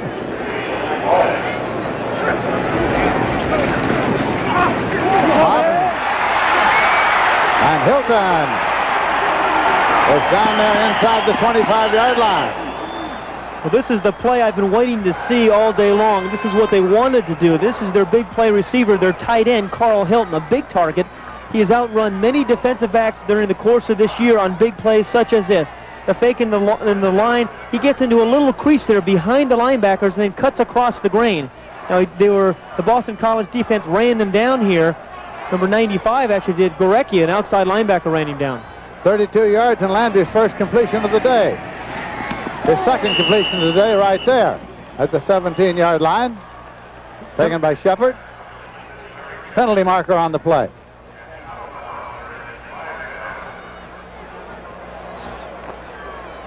Ineligible receiver downfield against Houston. You know, remember at the beginning of the game I had mentioned Houston wasted a couple of timeouts, one on the extra point. Now there's only 50 seconds left in the half, and they only have one timeout remaining.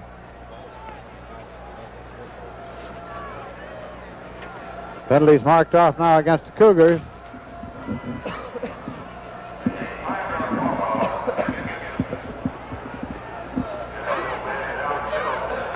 ineligible receiver downfield. That is also loss of down. We invite you again to stay with us during halftime. On my honor, a year-end review, and you see a lot of great football plays that occurred during the season on that one. The Chevrolet Players of the Year you'll see in the awards. And you can guess who the Offensive Player of the Year is. And we'll have first half highlights of this game as well, in which you'll see, I think, that same fella. Reasonably good chance, yeah. Landry carrying down to the 25-yard line, and Holly made the tackle. A penalty marker on the play. Personal foul penalty there against Landry. It's a break for Houston. Personal foul. Late hit. Houston needs to get this ball into the end zone to make it a game again. I'm going to take a look at the late hit at the top of the screen on Gerald Landry, number 3. He is down here, and there is a dangerous hit. He's using his helmet to come in on Landry's back, and then the official's right there to make the call, and it was a good call. It's number 36, Peter Holy, has him right there, and then the hit's going to come in right there, the spearing call. Good call, absolutely. Well, he can do some damage with that helmet. First and 10 outside the 12-yard line for the Cougars. Landry down at the 15, and with him is quick Mike Ruth.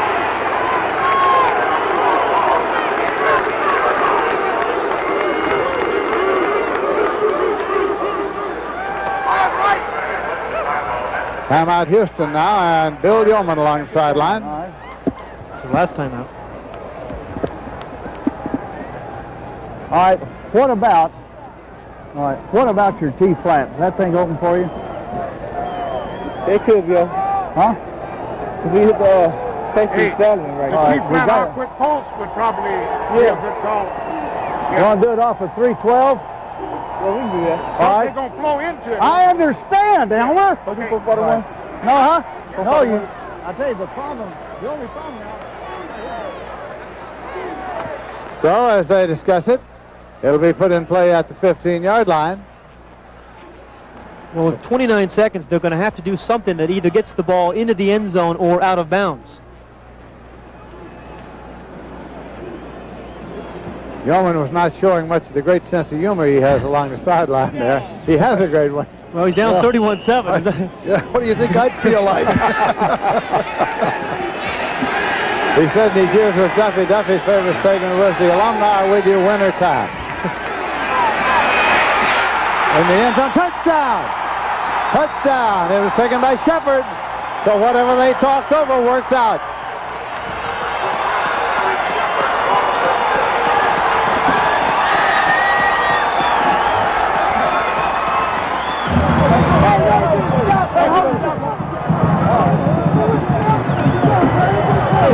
Conversion attempt coming now for the Houston Cougars.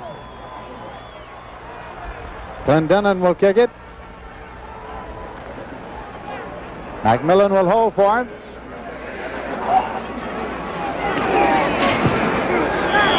That is good. Gerald Landry, the quarterback, is not a high percentage thrower, but he is a streak thrower. We talked about his big game against Texas, and he's come on here in late in the second half. Off a play-action fake, he gets number 29, Larry Shepard, his flanker. Again, the play-action fake had held those linebackers, and the free safety, Thurman, is there too late. Another look at number 29, Shepard, a big, tall guy. He is 6'3", again, tremendous speed on the outside for Houston. The free safety should have been there, but the play-action fake held him. He was way late. You'll see here as the defense is split, they make a good fake to the inside. Shepard will come down. The strong safety Pereira jumps on the end, breaking to the outside. Shepard's wide open. He splits the safety man and the left cornerback. They move 64 yards in 7 plays, consuming a minute 19 seconds. Clock says 22 seconds remaining to be played in the first half. It is now Boston College 31, Houston 14. A Cotton Bowl Classic. And Lindsay, there's 22 seconds on the clock. The last time Flutie had it, he had 26 seconds and got in the end zone. You know what? He has done that play twice. Not only against Miami, he had that play against Temple at the end of the first half as well. Houston will kick it off now. Clendenin will put it up. The barefoot boy, and it's up. taken just about the goal line. And returned out across the 15-yard line. Taylor carrying. We'd like to remind you that the NFC Championship game is Sunday on CBS Sports. The surprising Chicago Bears, led by the NFL's all-time leading rusher Walter Payton, against the San Francisco 49ers, winners of an NFL record 15 games during the regular season. That'll be live from Candlestick Park. Coverage begins at 3:30 with the NFL Today, and that's on CBS. Bears have a little bit of a pass rush, don't they, Era? Boy, do they. Well, I bet you looked at that game and said, I'm happy I'm here at the Cotton Bowl. Yeah. You want to call Joe Theismann? First and 10 at the 16-yard line. In set time remaining on the clock. Move it up with Bradford carrying. And he's just waiting for 6 seconds, then he's going to let it loose. That's all. 4 seconds, 3 seconds, 2 seconds, 1 second. And at the end of the first half, the score is Boston College 31, Houston 14. We'll return after this word from your local station.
And now we're getting ready for the second half of this football game here in Dallas, Texas. Boston College leading by a score of 31-14. Houston will kick off. Clendon will do the booting. Williams and Taylor are deep, and the ball is in the air. Fielded at the 6-yard line by Williams. Crossfield to the 20, to the 18, and cut down. Well, he slipped. He had a lane there. He could have popped into the open there for a big play. Take a look at the halftime stats. The big thing has been the turnovers there. You see Houston has had 3 turnovers to Boston College's 1, but 17 points have come off of turnovers there, which is the big thing. The total yards, the passing yards, we have not seen Houston pass the ball much and well until the end of the first half there where they came up with a touchdown. 1st and 10 at the 16-yard line. Doug Flutie, the quarterback for Boston College. And he's going to run it. Flutie to the 20, heads to the sideline, and finally gets out at about the 23. Randy Thornton, the defender, freshman from New Orleans. 6-yard gain. He's carried 3 times for 47, Flutie has. Boston College had 47 plays in the first half, 12 more than Houston. And of course, you give Flutie that many more opportunities, you know what will happen in the second half. You know, I don't think the Houston defense has actually played that badly. I just don't believe the Houston offense has controlled the ball very long and kept Flutie off the field. That's a good point. 2nd down, 2 yards to go at the 24. It's to the tailback. Stratford.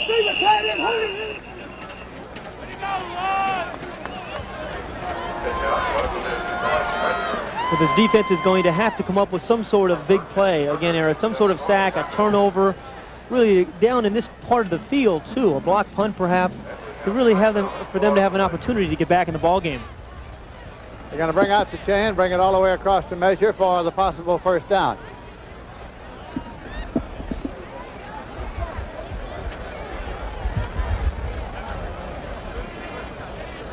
Close look.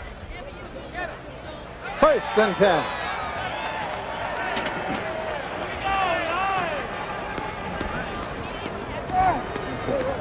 Bill Yeoman. Get back. 23 years. You know, he invented that the veer, 1965. One of the few coaches that really has stuck with one offense for a long period of time. Flutie's still quarterbacking. Stratford moves to the tailback in the I formation. Look at Stratford go.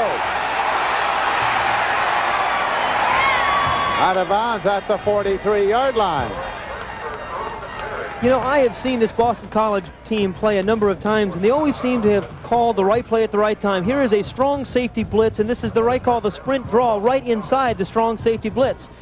Troy Stratford comes right inside, busts outside with the strong safety he had left from, and comes up with a big play. 16-yard gain. He's carried 10 times, 121 yards. He has averaged 12.1 per carry. 1st and 10 at the 43-yard line. And one more time. But nowhere this time. The Houston defense is there. I think the Houston defense needs a shot in the arm here. They need to stop Boston College and get that ball back for their offense. They've been in at halftime. Whatever adjustments they might have made would be rewarding if they could get the results of it on this drive. 2nd and 11 at the 42-yard line. Boston College with the ball in their own territory.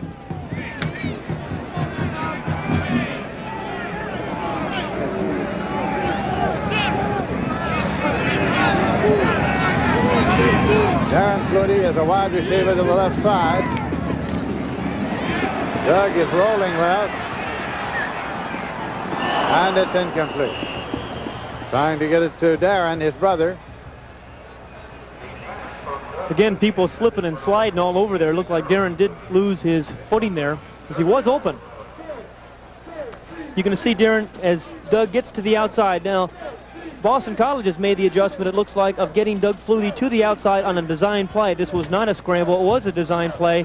You're going to see Darren, number 26, right here. The ball was actually thrown behind him. He really didn't slip. The ball was, it was a poor throw by Doug. Third down, 11 yards to go. BC's ball at their own 42. Martin is a wide receiver far to the left side for the Eagles. Bradford in motion. Well, that is the break they needed. All but intercepted by Randy Thornton. Well, they've forced a punt, which is also a great help to the Houston team. Yes, but this is the kind of play the Houston defense really needed. Thornton, number one, the strong safety, the man who had blitzed a little bit earlier, is right in position. The ball is thrown up for grabs. All he has to do is look the ball in, catch it, and then he can advance the ball upfield another 15 or 20 yards. Steve Peach is in to do the punting now. Lawson has dropped back deep to field it for Houston. It's a big bounce at the 35, bounce around to 31. Penalty marker goes down. Penalty marker is down. 27-yard punt, no return. Ball came to rest on the 30-yard line. But what do we got? Clipping.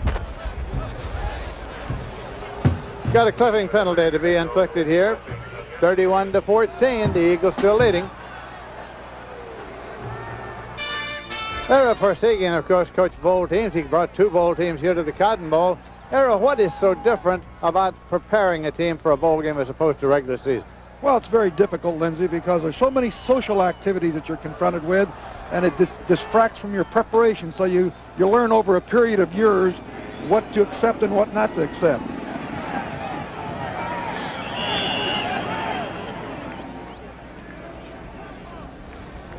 Well, that's the surprising thing to me, Coach, is that Boston College has had so much. They've had so much fun here. They've had so much hoopla, so much attention, and Doug Flutie has been the center of attraction. They have still been able to prepare. They have said virtually no to nothing. They've gone to every event. Jack McNell said that he did most of his preparation when he was back in Boston. He said he wanted to get that behind him because he knew there was going to be a lot of social activity here. 2nd and 6 at the 19 for Houston. Getting it all the way out there across the 30 this time. Taken by Hilton, Carl Hilton from Landry. This is the second time we've seen this pass, Lindsey, to Carl Hilton. And again, I believe Hilton's one of the men they're going to have to get the ball in his hands for them to get back in the situation. He is their big play tight end. This is the same play they, toward the end of the first half that they threw to him. And had it not been for a big play by Tony Thurman, number 17, the free safety, he would have been gone. 15-yard pickup on the play. Now to the 40 with Pearson carrying.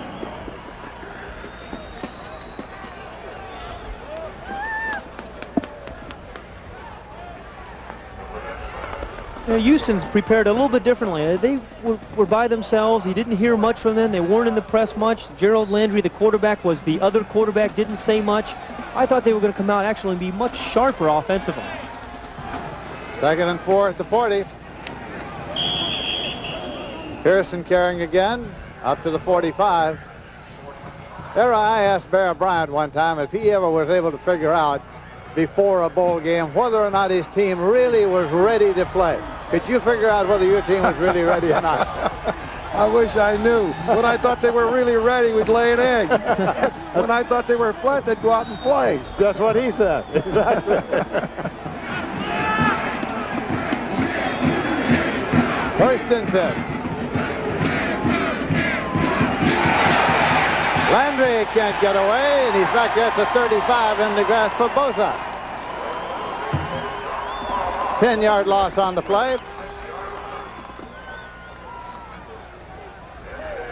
I think we've got to take our hats off to Boston College and their defensive preparation. They've done an excellent job of containing this Houston offense, both the run and the pass. You know, the amazing thing about this defense is actually they are a very good defense, but you've heard so much about Phelan and Flutie and all the people on offense. People don't talk about people like Mike Ruth and Bosa and Romanowski and Thurman, the All-American on defense.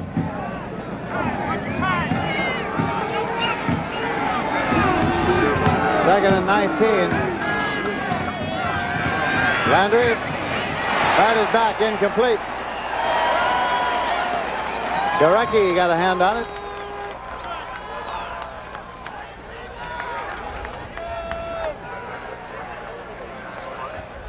Gerald Landry is having a rough day here. He had a terrible start. He missed his first 10 passes. He really has not run the ball yet. He is a sophomore. They say, Bill Yeoman says about him that 2 years from now or a year from now he's going to be an exceptional thrower. He is very high on this young man. It's been a learning experience for him. Landry with the ball. Tries to keep it. Gets to the 36-yard line, and that's that. Romanowski made the tackle. Penalty marker is thrown now. A penalty marker went up into the air. Very late flag. Personal foul against Houston.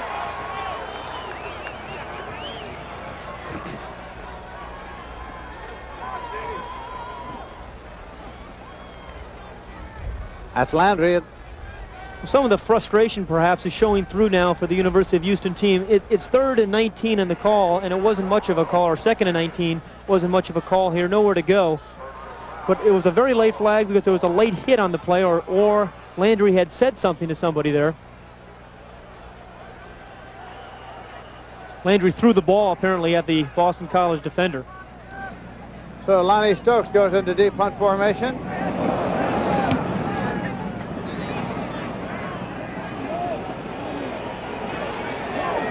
There'll be no run back of this.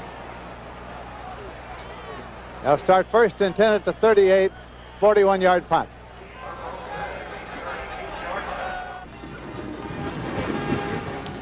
We have now 10 minutes, 2 seconds remaining to be played in the 3rd quarter of this game. The Eagles are still leading 31-14, the Cotton Bowl Classic in Dallas, Texas. Boston College in possession now, 1st and 10 at their own 38-yard line. Martin and Phelan are the wide receivers. Doug Flutie, the quarterback, playing his last college football game. Long, and incomplete. Intended for Martin. Now let's go down to Pat O'Brien.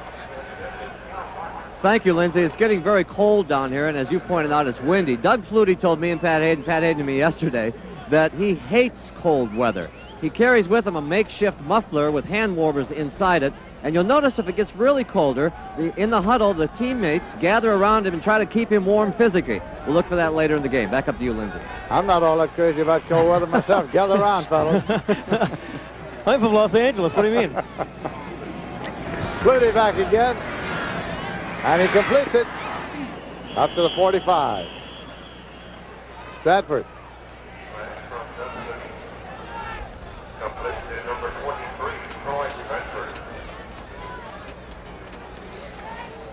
You know, we talked about how difficult Flutie is to defend. That's because he does spread the ball around. Running back, he's got Stratford has 4, and Phelan has 7. Martin has 1. I think Gieselman has been thrown to a couple times. He's the tight end, although he has not caught any.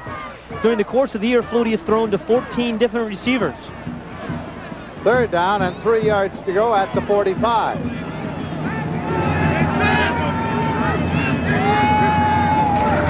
Flutie. Incomplete. About the 48. Phelan, the man for whom it was intended. Covering defensively was McMillan. Era, do you think this is a time perhaps for an attempted block punt? That'd be a good time to go after them. They need to make something happen in this quarter because they're going to lose the win in the 4th period. And their offense is not doing that, so perhaps I would look for a block punt attempt. I think they're going. I think you're right, Pat. Steve Peach back to do the kicking. Lawson is deep. Takes it away. Lawson has to let it roll, and it goes out of bounds at the 20-yard line. They'll start 1st and 10 at the 20, a 34-yard punt and no return. 8:58 remaining to be played in the 3rd quarter of this game. Houston has the football. They're trailing 31-14. And he made the full pivot, handed off, and got about a yard. Taken by Raymond Tate, who hasn't carried the ball all that much this afternoon. Well, that's a good point. Speaking of Raymond Tate, Bill Yeoman, their coach, felt, and we said this in the first half, that he needed to carry the ball 32 yards. He is the only player on this Houston team that's had a run for over 30 yards this whole year, and that was a 72-yarder against Rice. They need to get the ball into his hands or to their other receiver, Anthony Ketchum, number 80, who has world-class speed. Landry looking and keeping. About the 23-yard line when he ran into Romanowski. You know, Landry completed his last 3 passes in that last drive of the first half. He's 3 for 15. I thought maybe that would give him a little confidence, but he's come out here in the second half and has not hit one yet. 3rd down and 7 yards to go at the 23.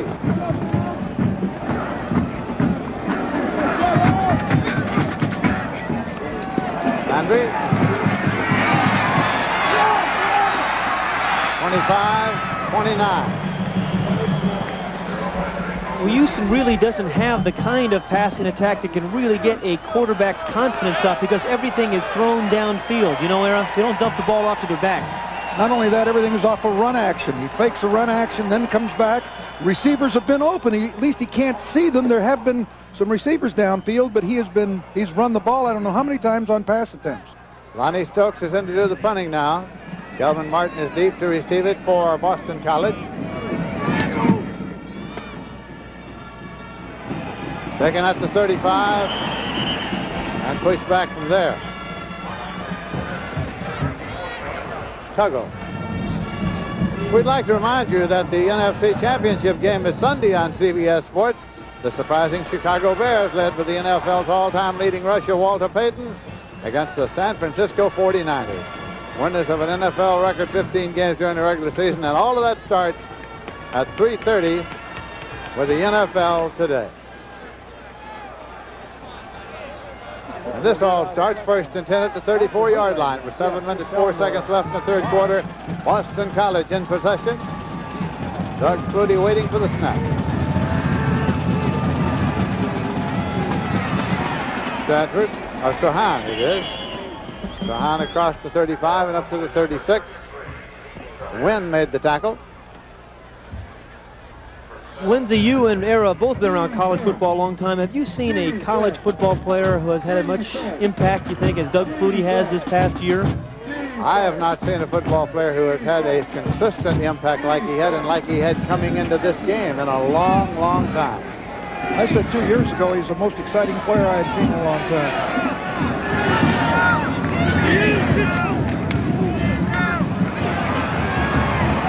Stratford is carrying out across the 35-yard line.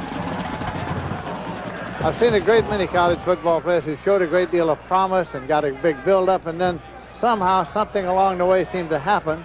But Flutie's been just the opposite. When the time has come, when he got the big build-up and time came to perform, as is the case here today, he has performed. And one interesting thing is the last 4 Heisman winners have gone on to lose the bowl game they played in the next that year, but Flutie is well on his way to breaking that streak. He is indeed. First quarterback since '71 to win the Heisman.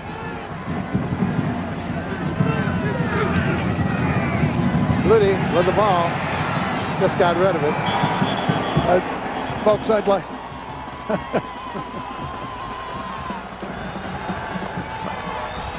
Oh. And the punting unit is on now as once again the Houston defense has held. They say Doug Flutie perhaps is too small to play. Don't believe it. 5'9 3/4. He gets rid of the ball. And he gets a little upset at Purcell, number 21. Gets rid of him as well. I want to tell you, fellows, there's still 20 minutes to play in this football game. Lawson is deep now. Beach punts the football. There's going to be no run back, and it's going to start at the 35-yard line. So Houston gets it 1st and 10 on a 29-yard punt with no return. The Houston Cougars have the ball 1st and 10 at their own 35-yard line. 5 minutes, 29 seconds left to play in the 3rd quarter. Boston College leading 31-14. Landry going and completing, taken by Hilton. And Hilton on into Boston College territory inside the 40-yard line. 1st down and 10 yards to go. Romanowski made the tackle. Well, this is the 3rd catch that Hilton has made today, and it's the 3rd big play. And this is, again, what they wanted to do. But this time he's crossing the field, coming underneath the deep coverage, number 84 there in the middle of the screen. Again, he has the speed. If he picks up a block there, which he did, and he could have shaken Romanowski, another big play by Hilton, tight end. 1st and 10 at the 40-yard line. 25-yard pickup on that completed pass to Hilton. Leave this one on the ground, taken by Pearson. Got it down to the 35-yard line for 5. We talked about Boston College's pass distribution. It's really tough for Gerald Landry, the quarterback of Houston, to really feel comfortable and confident throwing the football. You can see the pass distribution. He's thrown 3 to his tight end and only 1 to a wide receiver, none to his backs. When you have a quarterback who's having an off day, you want to throw some shorter passes so he get his confidence back. On the pitch, and the speed to the 30, 25 to the 20. Tate carrying, and Tate inside the 5-yard line. Big play for the Houston Cougars. 33-yard pickup by Tate. First down and goal to go at the 2-yard line. They finally got the outside veer option executed. Here, Tate takes it to the outside, gets good blocking, and just carries some would-be tacklers right along with him all the way down to about the 2 or 3-yard line. They finally watch from another vantage point, fake the dive. Now they get it to the outside.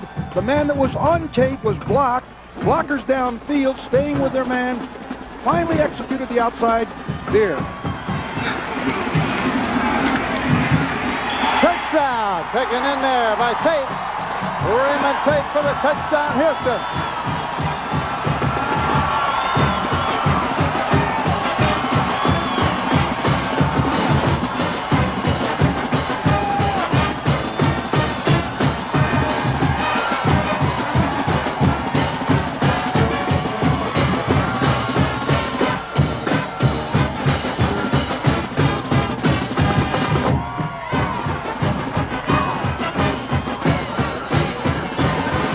Mike Clendenon boots it, and it's good. They move 65 yards in 4 plays, taking 1 minute and 25 seconds, and it's Boston College 31, the Cougars now 21. Well, the 4 plays, 2 of them to Raymond Tate, the man they wanted to get the ball to 30 times. Again, good blocking by the left side of his line. That's over Michael Wharton, and he's a big, strong back. He's 225 pounds and very thick thighs. Bring him right through him, but this drive was 2 big plays. The option play, the long option play to Tate, and the big pass to the tight end, Hilton.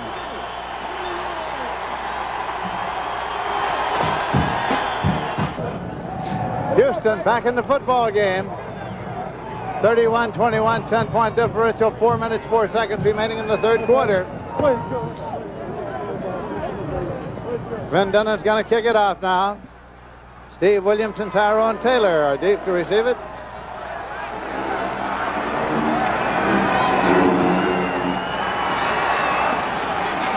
At the 2-yard line. Taylor takes it and slips down as he came across the 15.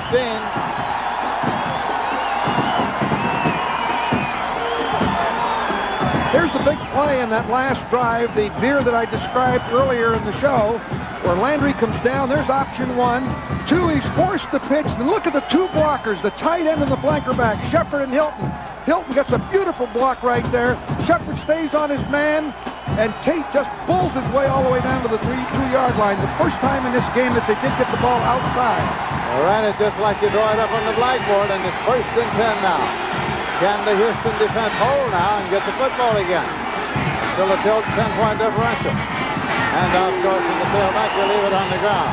Stratford stopped there. Well, here's where Doug Flutie has got to take things into his hands as he has done his whole career. Now, the emotion and the momentum is now going for Houston for the first time today. It's important for Flutie now to step to the forefront, get a couple of first downs, take some of the emotion away from Houston. The Cotton Bowl in Dallas, Texas. We have 3 minutes, 32 seconds remaining to be played in the 3rd quarter. Boston College 31, and the Cougars of Houston 21. Lindsey Nelson with Pat Hayden, Adel Parsegian, and Pat O'Brien. Hey, high snap there.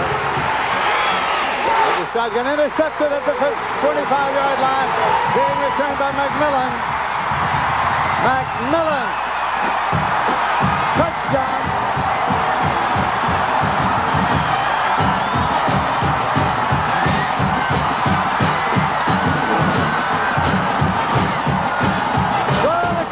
Back in business.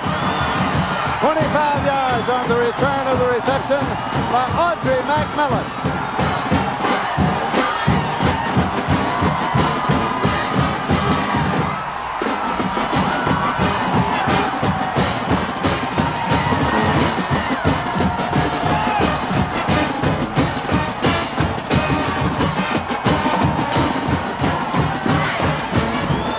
Clendenin will attempt the conversion.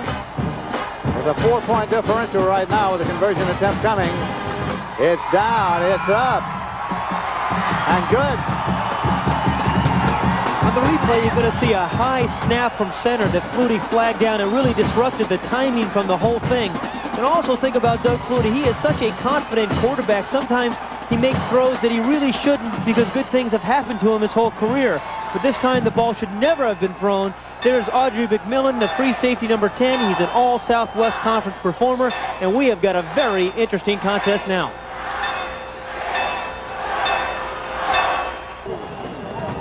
And now Houston will kick it off. Clendenin will boot it. Boston College waiting to get the football. They've got Williams and Taylor along the goal line, moving up a yard or two now. 3:10 remaining in the third quarter. Into the end zone, and he will not run it out. Touchback. First and 10 at the 20-yard line. Let's look again at the interception.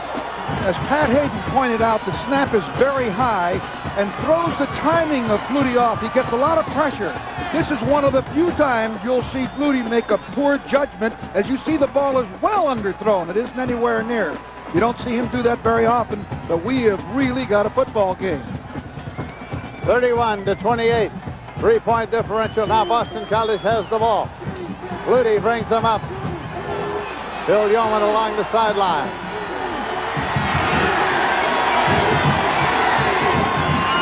Flutie. And he completes it out across the 25-yard line to the 27-yard line. Gieselman, the tight end. I like to see a quarterback, after he has thrown an interception, come right back and throw the ball the next play, and that's just what he did. Although he picked an intelligent throw, it was a short throw to his tight end, Scott Gieselman, who's coming across the middle there. He looked downfield first to Phelan. He was covered, then he dumped the ball off to Gieselman, the tight end, the secondary receiver. Gieselman's first reception of the day. Very careful throw there by Doug Flutie.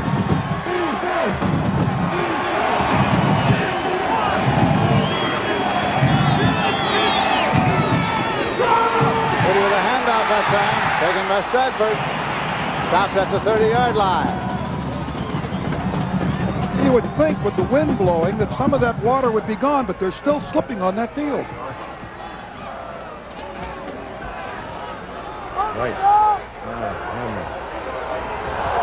That's Bignell along the sideline. They check it for the first down there. Air traffic controller there, it looks like, doesn't he? Navy signal corps. Third down and less than a yard to go. Hurdles in for the first and 10. At about the 34-yard line with Strahan carrying. Steve Strahan has gone over the top on situations like this all season long. This is the 14th time he's picked up on a 3rd and 1 situation, the first down. The key, of course, was the offensive line surge right over Steve Trapello, the right guard, allowed him to get the first down and keep the drive alive. 1:39 remaining in the quarter, in the third quarter.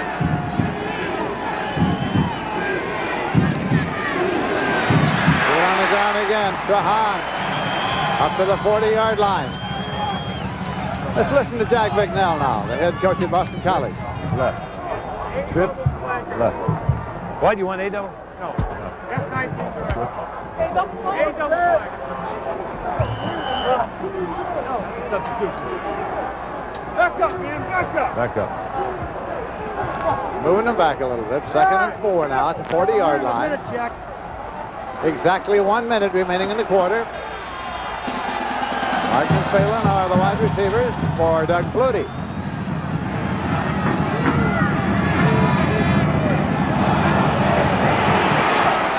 Completed at the 48-yard line to Phelan, who goes out of bounds to the penalty marker on the play.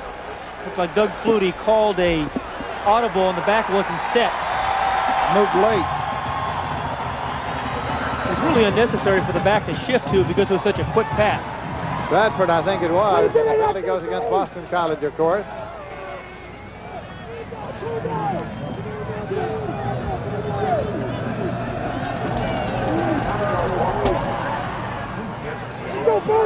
That's the time remaining in the third quarter, 45 seconds.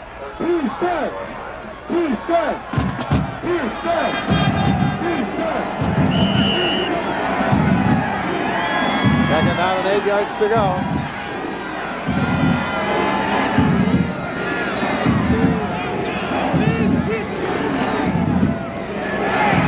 Bradford. Got it out across the 39. Clock is running with 35 seconds remaining in the quarter. 5X, 5X. 5X, whatever that is. 3rd and 5, big play here. 3rd and 4, big play for both the Houston defense, of course, who's got the momentum. This Houston team has the momentum right now. They can force Flutie to punt. Boy, they've really got something going. 12 seconds remaining in the 3rd quarter.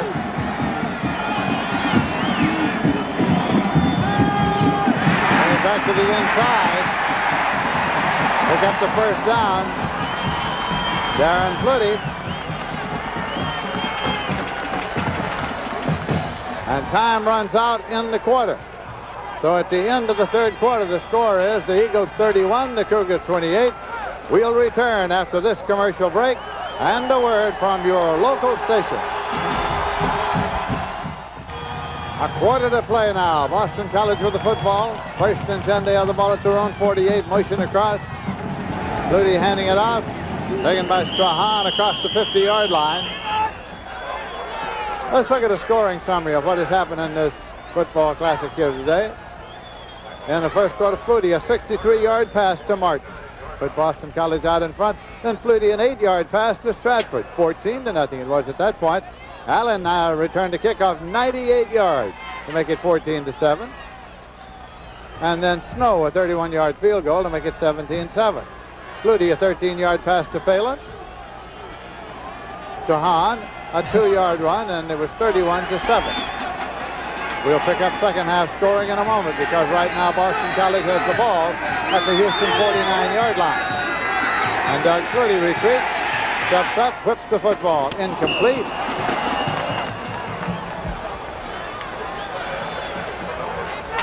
And now with 22 seconds remaining in the 2nd quarter, let's pick up that summary again. Landry, a 15-yard pass to Shepard.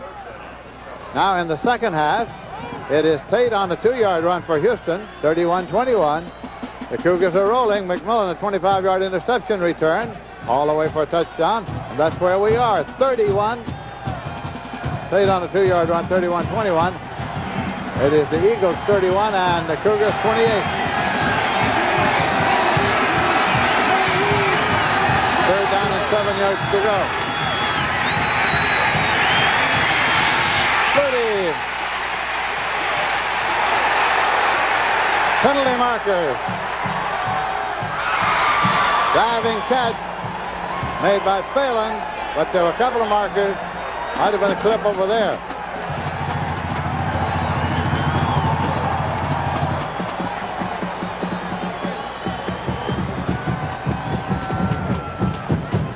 We're going to see the clip made here on 94, Eddie Gilmore, and the clip is made by Mark Bardwell, number 63. He's right there. Gilmore's the nose tackle, just trying to run Flutie down, make something happen. Oh boy, that's how you can really hurt a knee. Ouch, that hurts. Good call by the official there. You're allowed to clip defensive linemen when you're from tackle to tackle, but once the quarterback breaks containment, you cannot do that. Clipping on the offense. It's still 3rd down. Puts the ball back at the 29-yard line of Boston College in their possession. Boy, I hate to see those kind of plays. Yeah, that was not good judgment. It's 3rd and forever here, 29, 3rd and 29.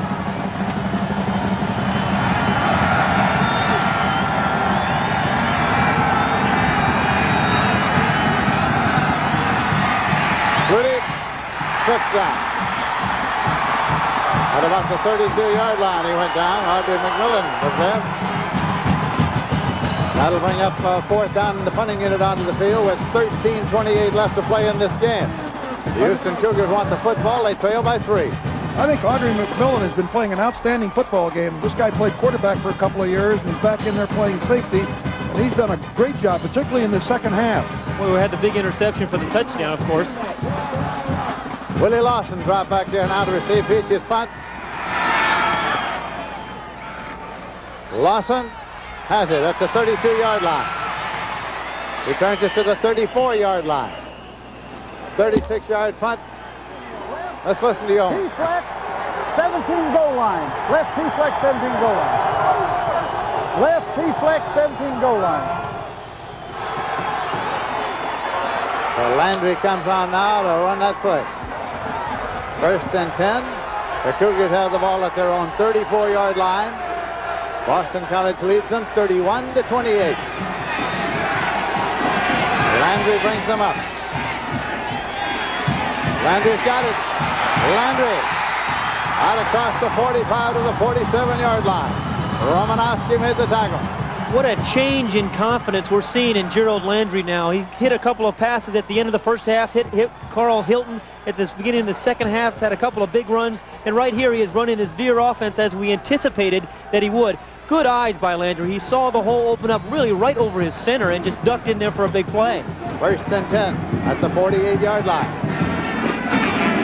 A little open room there now, and it's taken by Raymond Tate. Raymond Tate to the 40, 35, 30. The Cougars have moved the football, but there's a penalty marker down now. Way back upfield, a penalty marker. It's on Houston. Clipping. Carl Hilton, the tight end, was not happy about it. Neither was Coach Yeoman. But that was sheer determination on the part of Tate. They called the clip on Carl Hilton, the man right there that Coach Yeoman's talking to.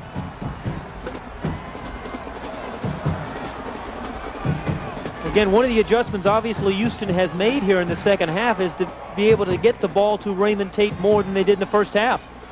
On the offense, it is still 1st down. Only 5 carries for Tate in the first half, but he's been much more of a factor here. As you pointed out earlier, that Tate just gets stronger. Coach Yeoman said yesterday that it seems like as the game wears on, he just gets stronger and better. 1st and 20 at the 37-yard line. Houston's ball in their own territory. Landry gunned it incomplete. Send it for Hilton. 2nd and 20 at the 37. An interception or a bad play or a bad game and come back and then play well the next week or the next play. Gerald Landry had a tough first half, but he's played exceedingly well here in the second.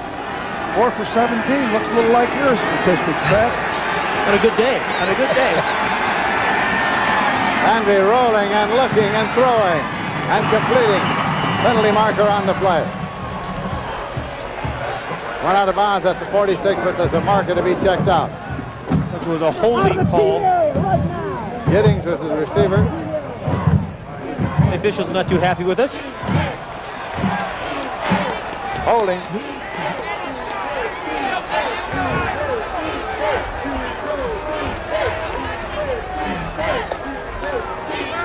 Well, all the emotion was going Houston's way, and then they had a couple of big penalties here. Going to wind up with 3rd and 30. 2nd and 30, I guess. You had a lot of those in your career. What'd you call them in 2nd and 30? I punted. No, it's too bad because they've had a couple of things called back. They completed the pass. They also had the nice run by Tate. Back to the 28-yard line. Holding on the offense. It is still 2nd down.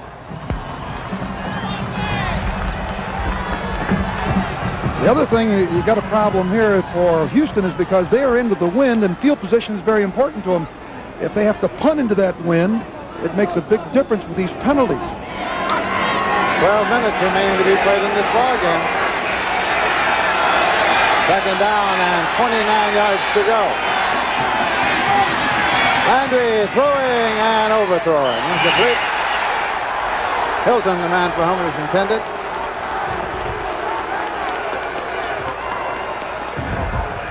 Well, they tried to get the ball to Hilton that time. He was pretty well covered. Landry comes faking the opposite way. There's Hilton right there, but it's just overthrown. I tell you, I would throw that ball to Hilton, give him a chance because he's 6'4". He's got great speed. He just overthrew him. Here he is releasing off the line, turning to the inside. If Landry can get it to him, he's going to get it. But unfortunately, Landry overthrew him. 3rd and 29 now at the 28-yard line. Trying to draw. Tate carrying and stopped at the 30-yard line.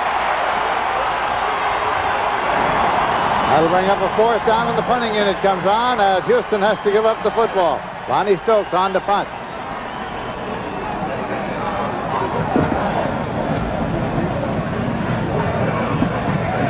Martin is dropping back to field it for the Eagles of Boston College, who lead in this game 31-28.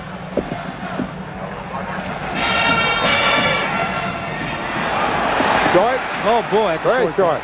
And takes a bad bounce. There'll be no run back. It'll be at the Houston 43-yard line, a 12-yard punt, no return. We talked about the wind being very much a factor. It's obviously blowing from left to right, and Houston punted right into the wind there. The result was a 12-yard punt. Well, and also those 2 penalties that Houston incurred took them back another 20 yards, and I said that Houston had to get back into this ball game in the 3rd period downwind. Now they really got to fight into that wind. Boston College has 438 yards total offense, the 6th best in Cotton Bowl history. Flutie bounced it incomplete. Intended for Phelan.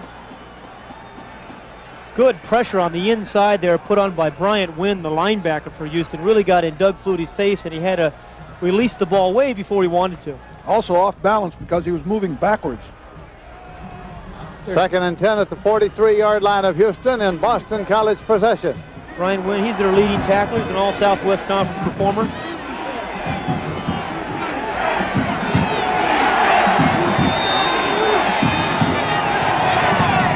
Flutie waits for the snap.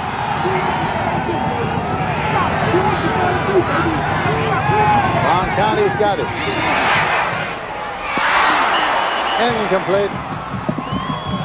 Martin, the man trying to hang on. Flutie has thrown the ball behind receivers a number of times today. That's maybe the 4th throw I've seen him throw behind a receiver. I think he's getting a little bit more pressure than people in his face than he has in past games. That's right. 3rd and 10. Big play here, 3rd and 10 Boston College at the Houston 43. Doug is only 2 of 11 this half. Big play for the Cougars here. 10 minutes, 55 seconds left in the game. Flutie. Incomplete at the 5-yard line. It was Phelan diving for it, incomplete.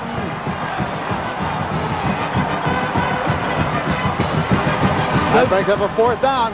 Doug Flutie was on his hands and knees after he missed this one. Gerard Phelan, number 20. He is not supposed to have much speed, but I'll tell you what, he keeps beating people deep. He runs right by number 45, Martin. The ball was just thrown too low, not enough trajectory. Lest you forget, he was the receiver in the fabulous game-ending pass in Miami. Funded by Peach. Fair catch, and it's taken at the 13-yard line. Taken there by Lawson. They'll start at 1st and 10. It was a 30-yard punt, no return.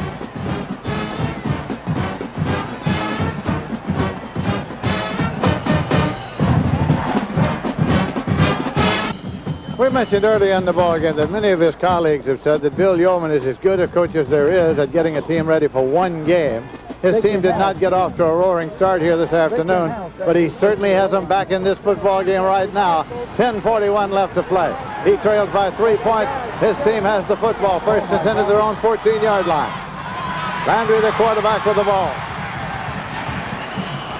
Got it out near the 20-yard line. Romanowski made the tackle.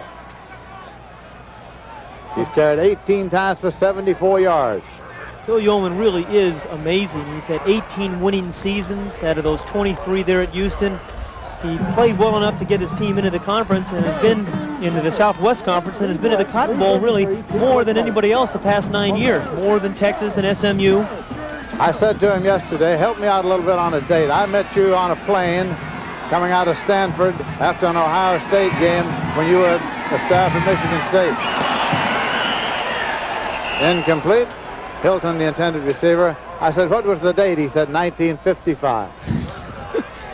And that's exactly how many. Hey, tell him the same thing and tell it's a quick post. Take a couple, 3 steps and cut in and look at it, okay? Left. Wants to get the ball right back to Hilton, his tight end. Quick boot. Wants them to throw the ball a little bit quicker, though. Talking about 55, that's exactly wins. He's got 155 wins. He's been in the winner circle a few times. 3rd down and 4 yards to go.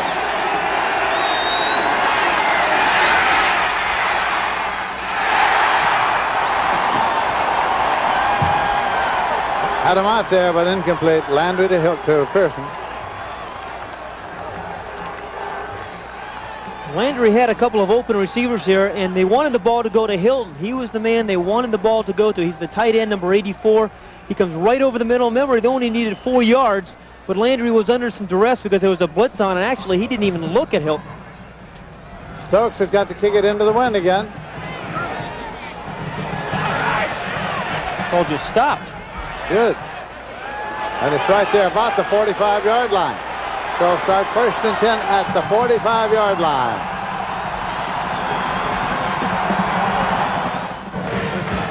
The 49th Cotton Bowl in Dallas, Texas. Boston College is in possession. In their second half possessions, they've had 5 punts and 1 interception. Leave this one on the ground, try the right side. Strahan is brought down to about the 41-yard line by Wynn. It'll be 2nd down and about 6. Come on, 9 minutes, 28 seconds remaining to be played in this Cotton Bowl game, and Boston College is leading 31-28.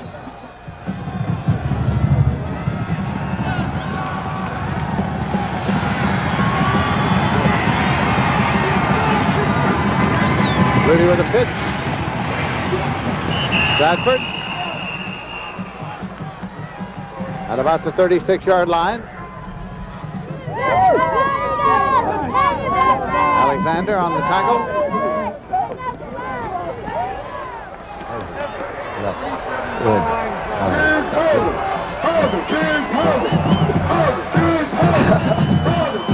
Cowboy Jack didn't say much. Doesn't have to say much. Yeah, that's right. Well, he really is only signaling the formation itself. Terry Gallup, our offensive coordinator, signals the play, and you're right. Yes. 3rd down and 2 yards to go for the Eagles.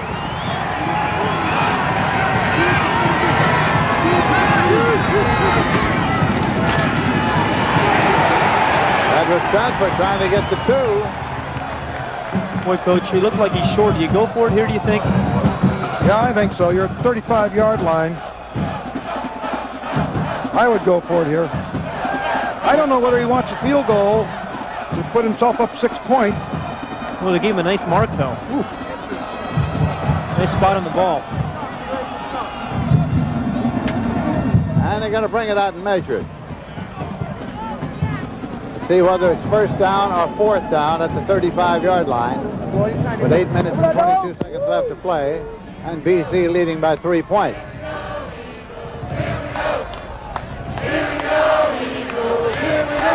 Just short. Just short. Okay, there's the decision time. He's been pretty remarkable throwing the ball on 4th down, 3 of 4, only 7 yards, but 3 touchdowns. 2 of them against Alabama in a comeback win. And this is the kind of team that probably is willing to take a chance and go for the run action pass and go for the big one here. Let's see if they do or not.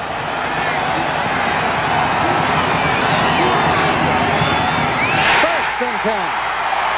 They sent Strahan over the top as they do so very often. But they keep the drive alive.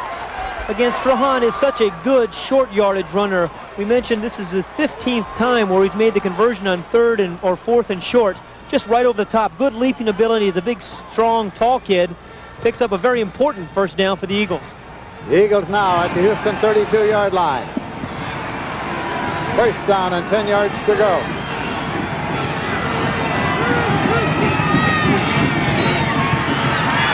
Strahan to the 26-yard line. Audrey McMillan made the stop.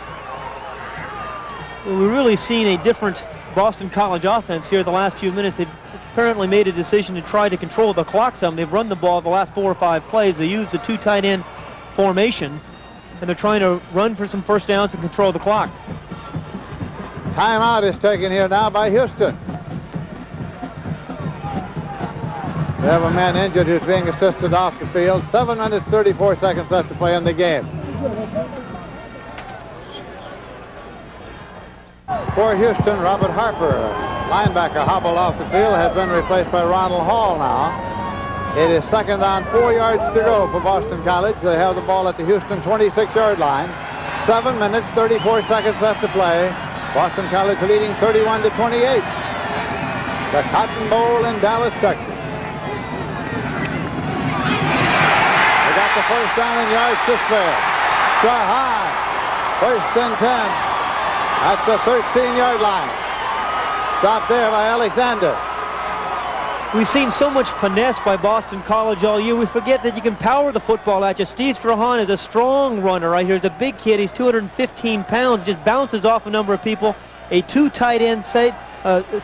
Watch the offensive line. They outweigh this Houston team. It's a big offensive line. A big block by McDonald, number 79, who sealed the inside there and allowed Strahan to just jump off tackle. He's carried 13 times. A 13-yard gain. He's carried 19 times for 82 yards. Bradford down to the 6-yard line.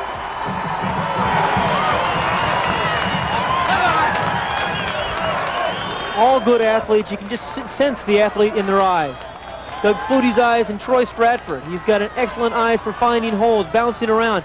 A good block there by 63 Bardwell, a good hold, I should say. And then Stratford finds a little crease there to make it a nice little run. 2 yards to go now. 2nd down. The ball's outside the 5-yard line.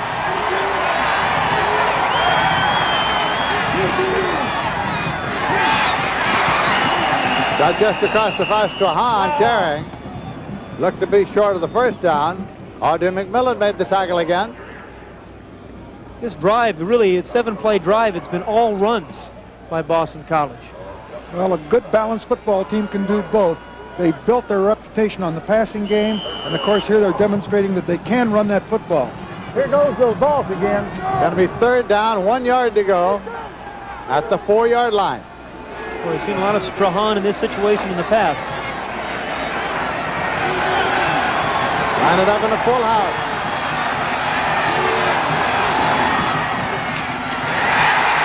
Touchdown, Strahan.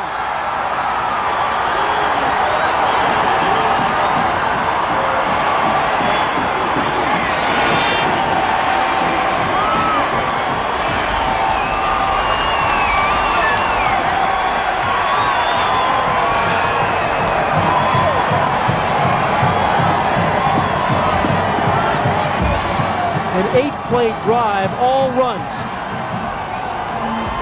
Taken into the end zone by Strahan to make it 37-28 with a conversion attempt coming now for the Eagles. And Kevin Snow will attempt it. Phelan will hold for him.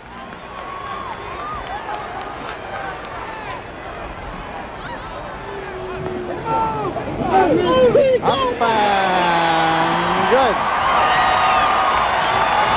41 yards on 8 plays. If you're a defender for Houston, you know that they're going to give the ball to Steve Strahan in this situation, but there's a very good offensive line surge, and still you see number 33 just run right over Audrey McMillan, number 10, and the ball popped out, but he had already crossed the plane. Here's the offensive line play. Steve Trapillo, number 65, McDonald were awesome there. Again, McDonald just really sealed down the inside, and Strahan just popped out outside. One more look at Strahan, a superb. There was some question about him not playing. He got in the end zone, and they're back on the board for 6 more.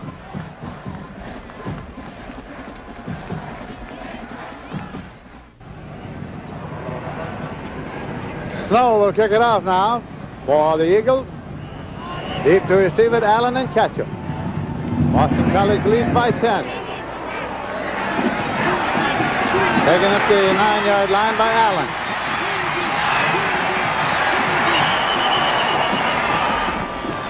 Let's take a look again now at the last touchdown. You know, beyond the great blocking on this touchdown play, Strahan had such a head of steam that McMillan had no chance. Look at the force that he has right here. He's not slowed down, and McMillan doesn't have a chance to stop him. First and 10 at the 24. The Cougars trail by 10. Landry handing it off. They get 2 or 3. Tate carrying. Now let's go down again to Pat O'Brien.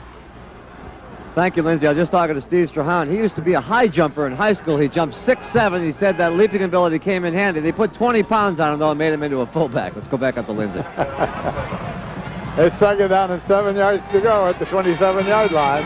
5 minutes, 14 seconds left to play in the Cotton Bowl game. Landry. And the ball is loose. Scramble is on the 27-yard line. Official says Houston has it. I think the ball bounced back up to Landry. He's got it on his chest. Houston retains possession.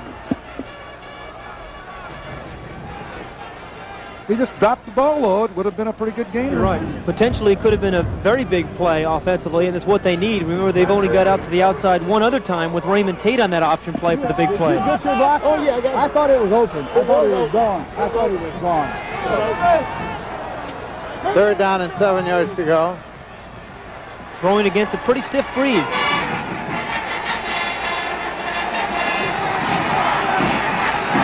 Sloan Hood is coming to the ball game now to running back. It's completed for the first down of about the 39-yard line. Hilton carrying. 12-yard pickup.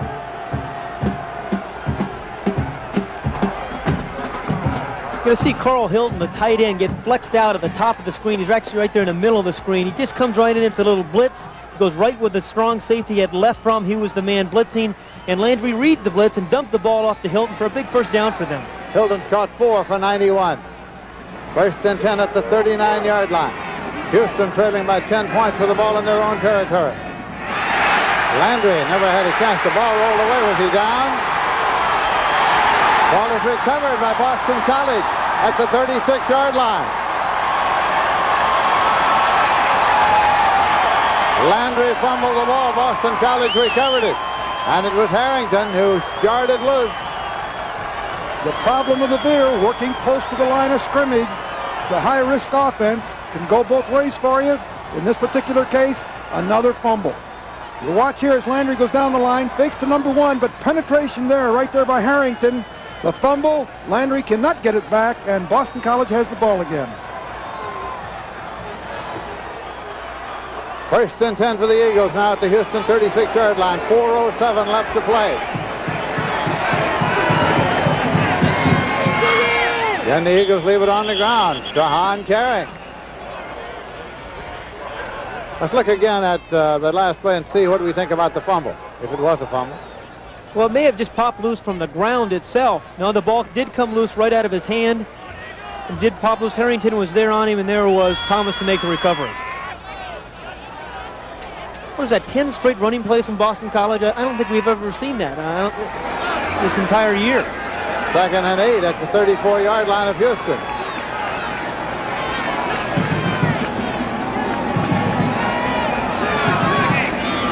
Flutie. Penalty mark is down. Incomplete at the flag. Martin, the intended receiver. Boy, it's a holding penalty. I want to tell you, though, that Doug Flutie has had 2 or 3 guys wide open for touchdowns today, though he has not yet. He's, of course, thrown 3 touchdown passes.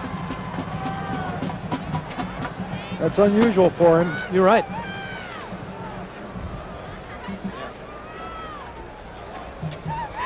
Penalty will be marked off here against Boston College. Again, let's go down to Pat O'Brien. Thank you, Lindsay. There are 3 minutes and 21 seconds left on that clock, left of the 49th Cotton Bowl. 3 minutes and 21 seconds left of Doug Flutie being a squeaky clean amateur athlete. In 3 minutes and 21 seconds, it begins. His father is interviewed about 46 agents. They've narrowed it down to a few. I think they have 1 left. And after this game, they'll begin to decide whether to go to the USFL, the NFL, and the endorsements and all of that. Let's go back to Lindsay. All right, 2nd and 18 at the 44-yard line. Flutie waits to get the ball, and he's got it. And it is picked off in front of his intended receiver, and it was Greg Purcell. 1st and 10 at the 13-yard line. This was a beautiful job by Purcell of covering an awful lot of ground while that ball was in the air. When we were looking at it from this vantage point in the press box, it looked like it was going to be a touchdown. There's the throw by Flutie. Watch Purcell come from the right side, cover an enormous amount of ground, go up and catch the ball. It was a great defensive play. Well, he's been picked on yet today, so that's a nice redemption for Purcell. So now the Cougars trail by 10 points. They have 3 minutes, 14 seconds left to play. They have the ball in their own territory at the 13-yard line. Landry with the ball.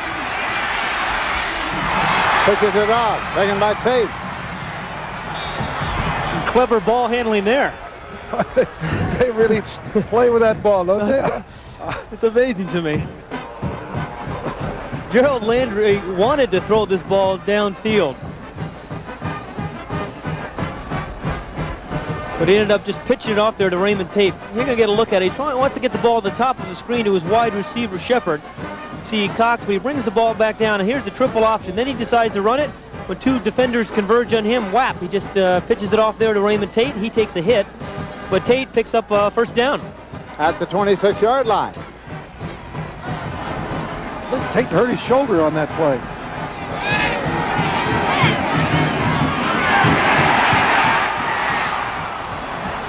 Well, it popped up into the air. It hit Gorecki's shoulder and was grabbed by Rogers. Oh, Ray's got pretty good hands.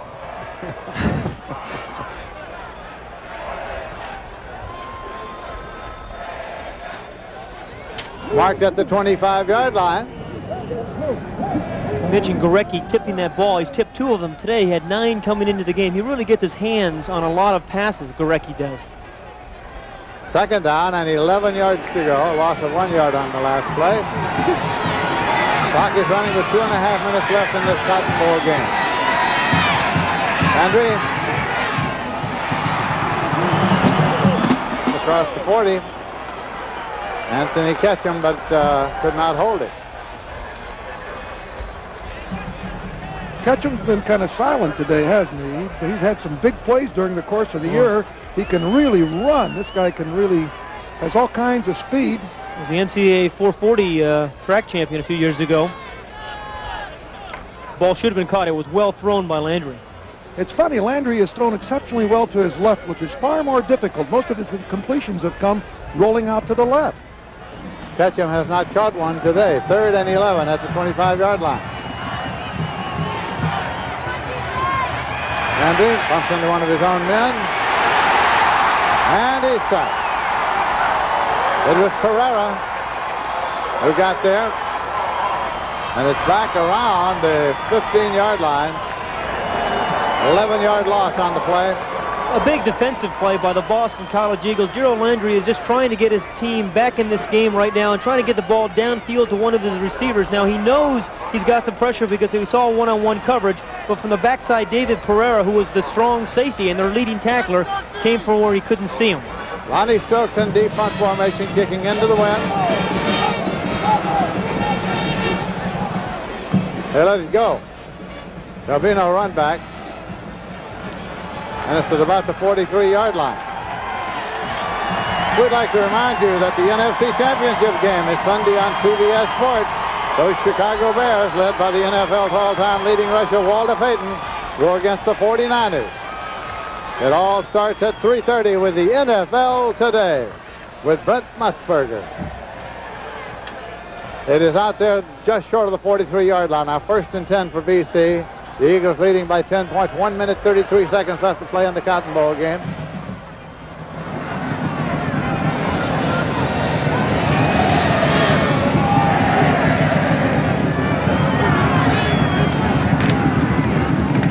Pretty handing it off as they leave it on the ground once again to Strahan. Out at the 45-yard line. Picked up 2. It'll be 2nd down and 8 yards to go. Houston only has 1 timeout remaining. Houston taking the timeout here with 1:22 showing on the clock. Boston College leading 38-28. And it's been an exciting Cotton Bowl football game. 1 minute, 22 seconds left to play. The ball is on the 45-yard line. Boston College leading Houston by a score of 38-28. It'll be second down and 8 yards to go with the ball at the 45. Our special thanks, by the way, for the help here in the booth this afternoon from our spotter, Bill Friel, and our statistician, Mike Swanson. Gentlemen, thank you very much.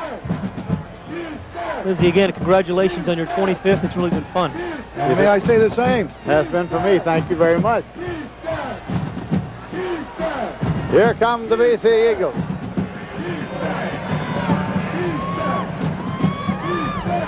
Pitch it and leave it on the ground. Stratford blocked out of bounds inside the 20-yard line. That's the third time that has happened to Stratford when he's gotten out in the open. McMillan blocked him out.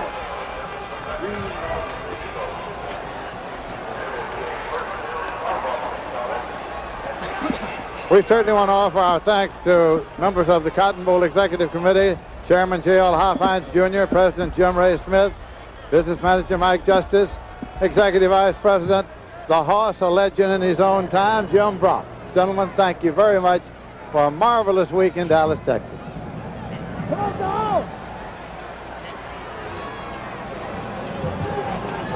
Second down, first down and 10 yards to go. And pitched off here to Stratford, and there he is.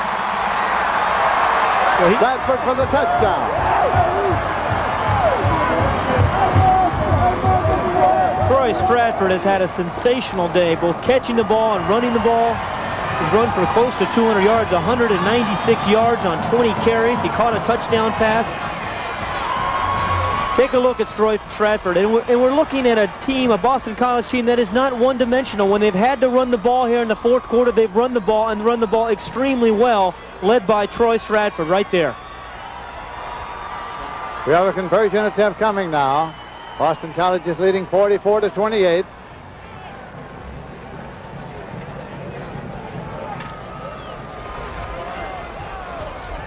Kevin Snow will attempt the conversion here. Phelan will hold as usual. And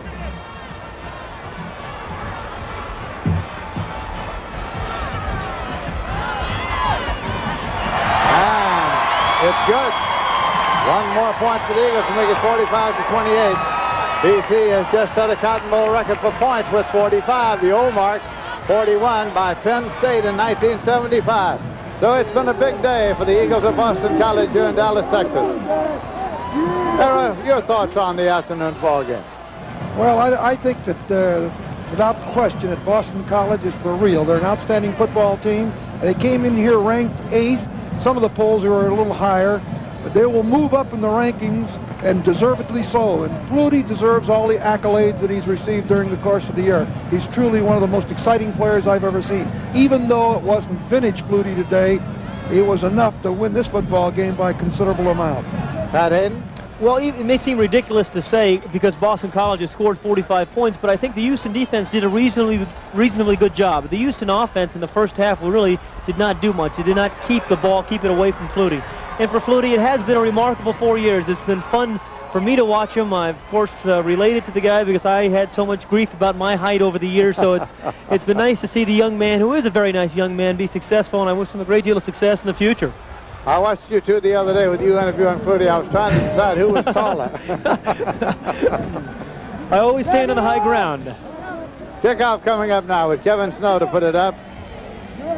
Allen and Ketchum are the deep men.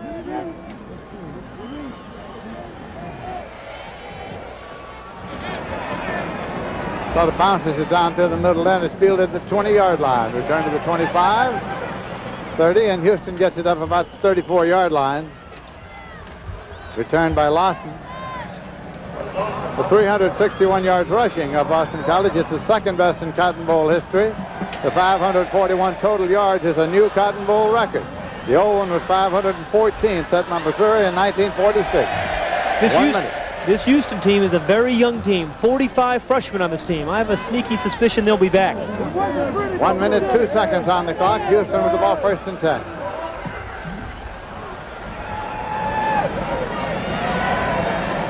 Andrew throws complete. And it goes across the 40-yard line, taken there by Hilton.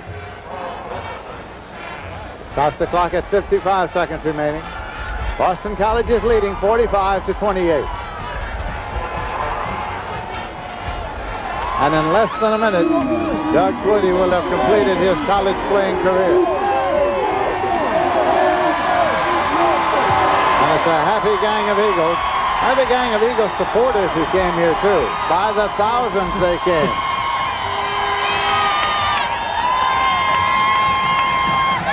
Landry out to the 50-yard line, taken there. Giddings was the receiver.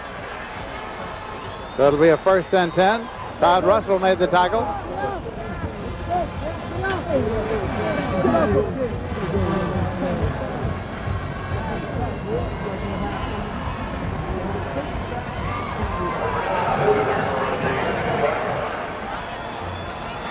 And again, Landry.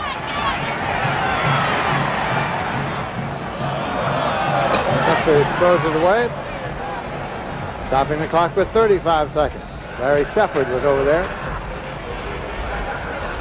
2nd down and 10 yards to go.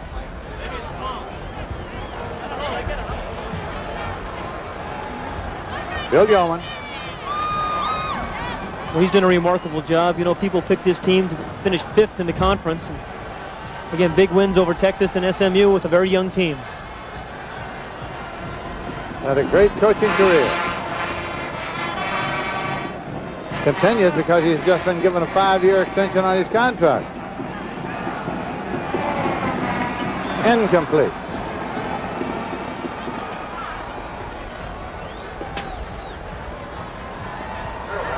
Third down and 10 yards to go. Well, he has to be doing something right, and I'm talking about Coach Yeoman again. He's brought this team in here 4 times in the last 9 years since being a part of this conference, and you don't do that without having some pretty good coaching and pretty good teams. Come on, let's go! 3rd down and 10 yards to go. Landry. And Landry is in the grasp and goes down. Roy Norton is there to make the tackle. 15 seconds on the clock. 4th sack of Landry.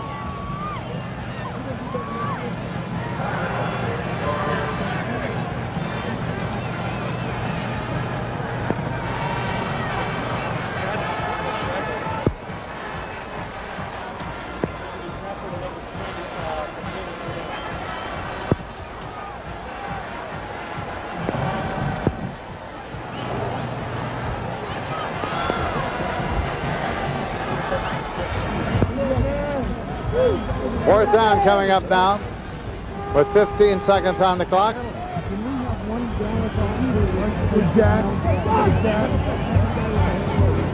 The Eagles of Boston College, who have not played on New Year's Day since 1943, leading here 45-28, have not played in the Cotton Bowl since 1940. Houston with Landry on 4th down, going as long as he can. And it's taken at the 22-yard line. Taken there by Shepard.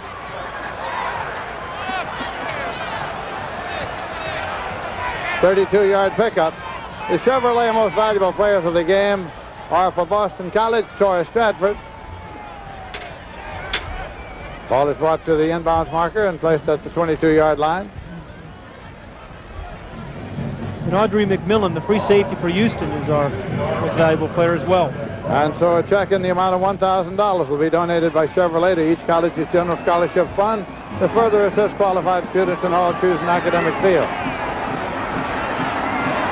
And again, pass is incomplete, and look at them come onto the field with 3 seconds on the clock. They're all over the field here now with 3 seconds still showing on the clock on that incompleted pass. There's a sign on the message board that says, please stay off the field. I have an idea. It's not going to have much effect. Hey, stay on there, Michael. Bill Yeoman says, get him off the field. That's it, Bill. Oh, West Point, huh? They ain't giving up yet. Not yet.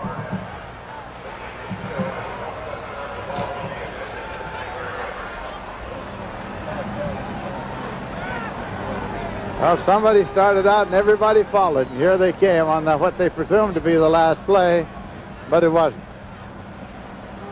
Ball is down there on about the 22.5-yard line. Well, if Flutie hadn't had 6 seconds to throw the ball against Miami, nothing would have happened there either, right? That's right.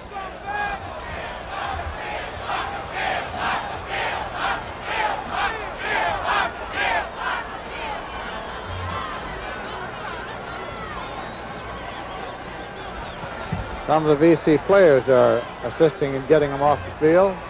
Now, Houston ready to go. Dropping back is Landry. Time has run out now, and Landry still got the ball, and he's down to the 15, and he's upset it to 13, and that's it. Time has run out. The Eagles of Boston College have won it 45-28. And so we'll return after this word from your local station.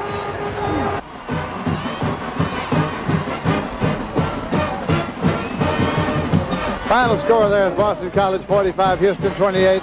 This afternoon, Doug Flutie came out here, of course, having been the busiest man in America in recent weeks because he's been such a popular football player. Right away, he showed he was for real with a long touchdown pass. And so it was Flutie, Flutie, Flutie. Of course, Houston came back, and Houston had an outstanding second half, but Doug Flutie then resorted to handing the ball off, leaving it on the ground, and guiding the attack, and brought Boston College home ahead.